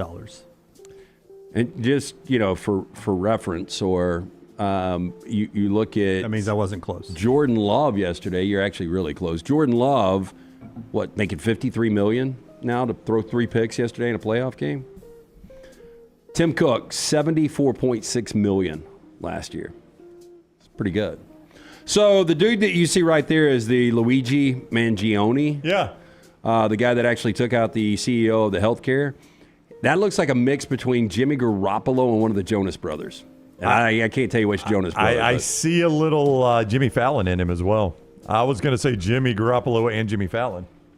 I don't see the Jimmy Fallon thing, but... I think eyes and nose, Jimmy Fallon. I can see it in the eyes. Yeah, eyes and nose, Jimmy Fallon for me. So Sean Combs, that you see right there, throwing tantrums, quote tantrums, about the attention this fellow inmate, Luigi, has now taken from him inside of their notorious New York City lockup, and that may put the accused CEO killer on the disgraced rapper's shit list, according to a source telling the Post on Tuesday. Now, when Combs was arrested on sex trafficking charges back in September, was the most famous prisoner at the Metropolitan Detention Center in Brooklyn, but his reign was short-lived. After Mangione, 26, was arrested for allegedly gunning down United Healthcare CEO Brian Thompson.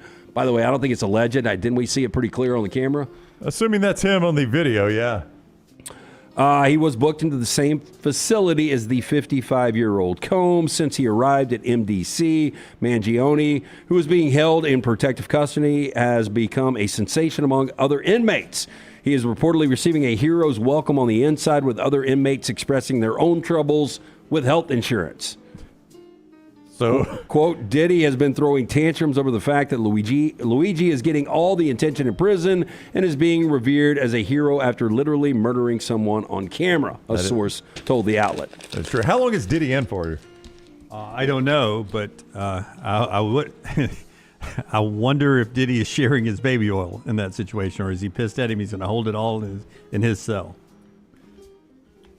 Do you think he needs it? I don't think Diddy's ever going to see the light of day again. Oh, really? Is he in for life? I would say if he ever gets out, it would be in a box. Is he being held, or is he been convicted? He's being held right now, I believe, at the MDC in New York. That's right. With no bail. No bail. No bail. Well, he's been denied bail. I just looked it up. Denied bail for the 3rd time. Now, that was back in November. No, boy, and they were throwing a hefty number out there, weren't they? And they basically said they'd pay whatever. I think so, yeah. I would say he's a flight risk, though. Yes, that's why they didn't give him bail, because he's got access to private jets and islands and everything else. According to this NPR story, his attorneys requested a $50 million bail package. Like they were saying, we'll pay $50 million. A package. A package. Yeah. I don't know what else is in the package. But it's common law. You don't give bail to a slippery inmate. Yeah. His trial does not begin until May, and he's been in since September, so he's going to do almost a year before he even gets to go on trial. I am actually surprised he's still alive. Me too. Yeah, I really am.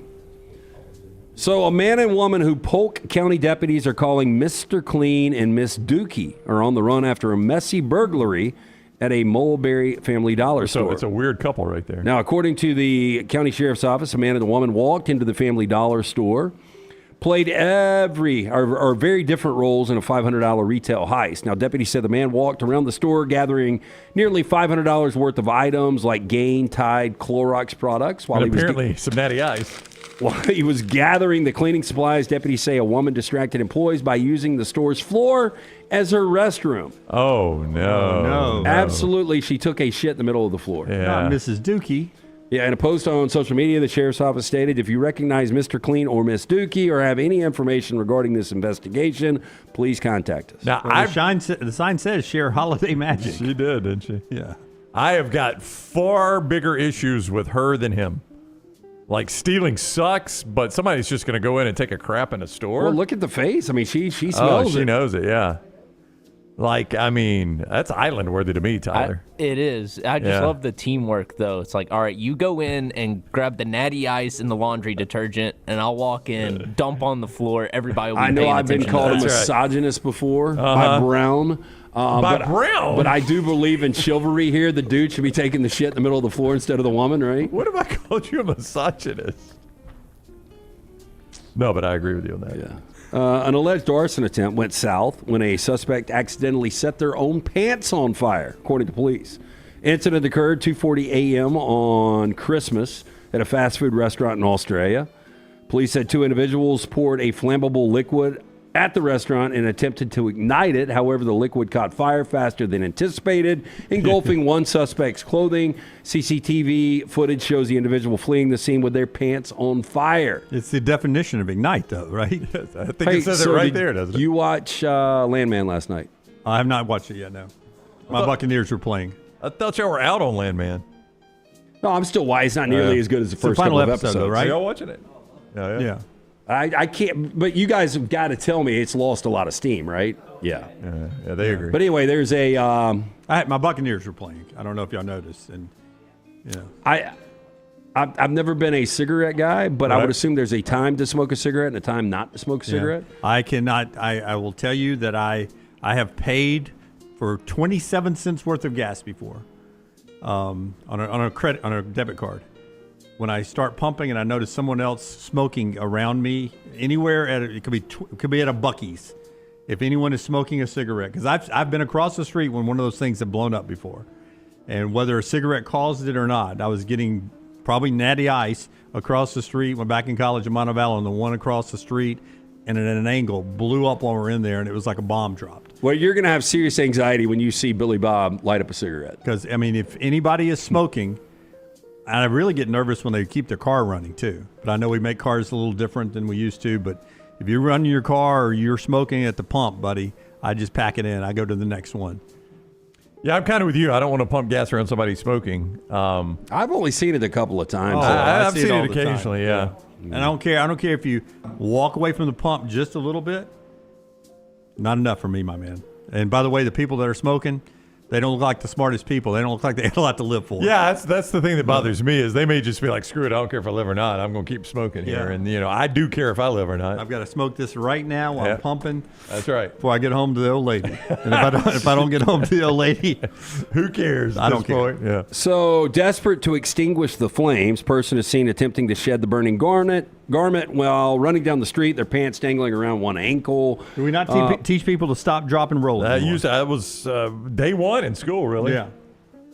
Now, police said, quote, the clothing of one of the alleged offenders caught fire. They stripped off the burning garments as they ran back to the car along with the other alleged offender who had collected the gas can. The car believed to be driven by a third accomplice was last seen heading east. Police have released CCTV footage of the incident and are seeking two individuals who may assist with their investigation. Okay, just truth be told, if it happens to us, one of you guys drop and roll, start rolling around if your pants are on fire, and the other two will start peeing on you. Does that help? I thought that was a jellyfish bite. Oh, that too. Oh, yeah. I'd rather have the jellyfish bite. But do not throw an old fashioned on them. That only add to the fire. Finally, a passenger aboard a JetBlue flight caused quite the stir on Tuesday evening when he abruptly opened an exit door while the plane was taxiing for takeoff at the Boston Logan International Airport.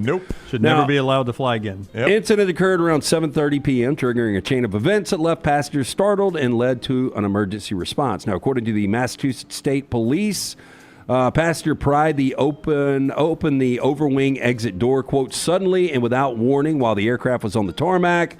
In a dramatic turn, fellow passengers quickly restrained the individual, preventing further disruption. They were freaking out. They were like, quote, stop, stop. This according to a pastor who witnessed the incident. They described the pastor as someone who had been arguing with his girlfriend on the phone before running towards the exit door. Quote, he got up, ran down the aisle towards the overwing door. The identity of the passenger involved has not been disclosed, but authorities confirmed he was arrested, expected to be charged. Yeah, it's a test run, by the way. That's the way I'd look at it. I'd bring in national security and say, I think he was just testing this for a bigger, heinous crime. I wouldn't let him back on, ever. Yeah, I think he should be banned forever. I got no problem with that. Yeah, we're banning guys for messing with Mookie Betts' glove from ballparks forever. This guy should not. The word pride doesn't mean it's easy to open. He was having to do it. That's Trash Today, brought to you by. It is buying season. Our friends at Mortgage Right here to help. Veteran founded here in Birmingham, offer loans throughout the country. Before you take the next steps on a new home purchase or refinance, talk with the team at Mortgage Right. No cost or obligation to find out what you qualify for. 205-900-7200 or mortgageright.com. There's a graphic little tee sent out earlier today, Brown, that you gave her some information on as well, on just how good the SEC pre-conference is, and now that you're only going to play other SEC basketball teams the rest of the way. Walk me through the graphic of percentages to make the NCAA tournament as an at-large bid. So this is Bart Torvik. It is one of the analytic sites a lot of people pay attention to, that and KenPom. This is your chance of receiving an at-large bid in the NCAA tournament currently. Auburn is at 100%. 100%. Now, some are reading that to be said that Auburn could lose out and still get the tournament bid. That is, I don't think what they're saying here. I think what they're saying here is based on their analytics. A, there's no chance Auburn is going to lose out. And B, if their analytics play out the way their analytics say they will, Auburn is 100% in this thing. Tennessee is at 99.9%. Alabama is at 99.9%. Florida at 99.9%. Kentucky, 99.7%. State, 99.6%. A&M, 99.4%. You have got to go 7 deep just to get out of the 99% in the Southeastern Conference. Ole Miss is at 98.2%. Georgia, 94.4%. Wow. That gets you out of the 90%. And then you go to Missouri at 88%, Texas at 75%, and on down from there.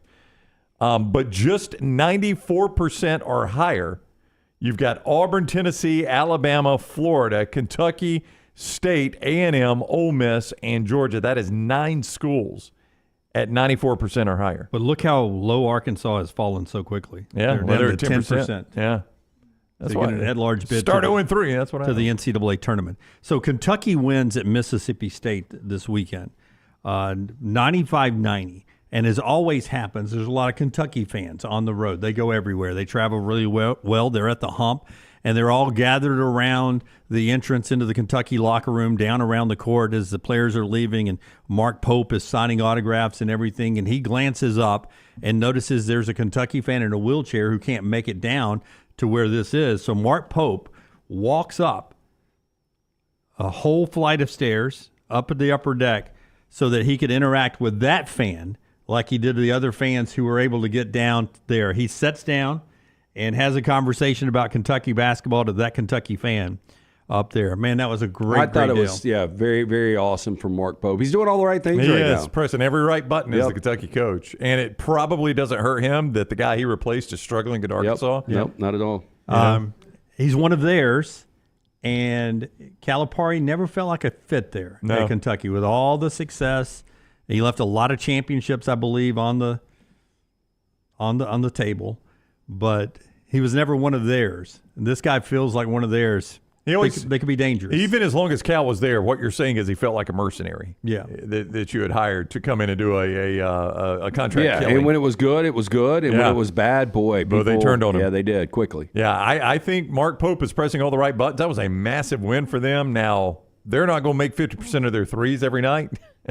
So Probably not. Probably not. They didn't miss many against Florida. No, but they did when it mattered there at State. Defense is their issue. I looked in KenPom. I think they're 89th in defensive efficiency, which is going to catch up with you in the SEC because of all the good offenses you had to face. Well, when you beat Mississippi State 95-90 and you beat Florida 106-100. That's going to hurt it. Yeah. But he likes to play basketball like Nate Oates likes to play. You know, we reported that Kentucky reached out to Nate right during the Final Four, right when it was over with for them, because they wanted to move to that style of basketball. When Nate decided to stay at Alabama, they went next to their guy, Mark Pope at BYU, because he likes to play that shoot three, don't ask question, upbeat basketball, high-scoring basketball. Yeah, I mean, what will the total be for that Bama-Kentucky game this weekend, Lance? It'll be high. Yeah. I would say...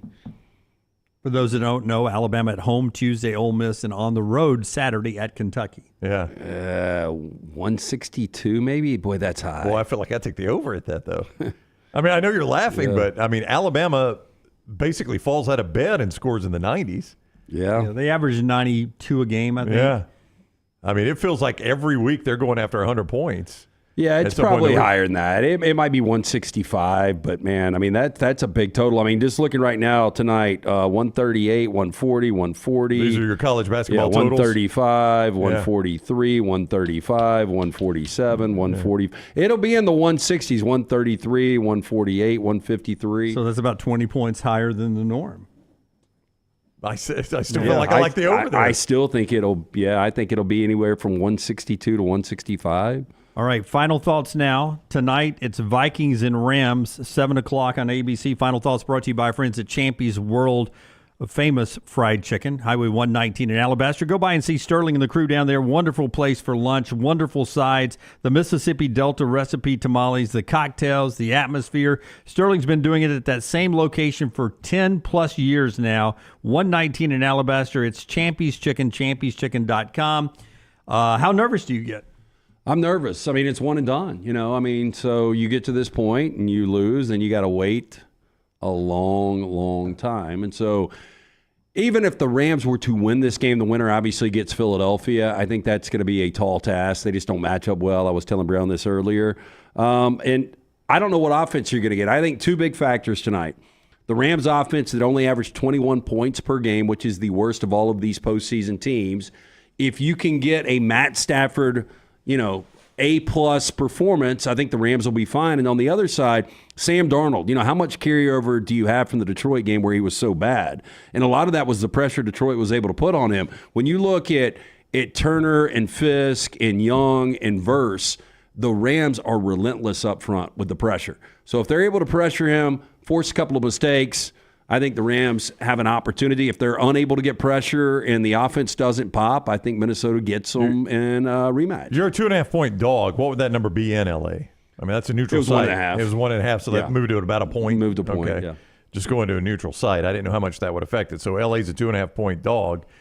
It is so hard. The last Sam Darnold I saw in a crucial game for them was terrible.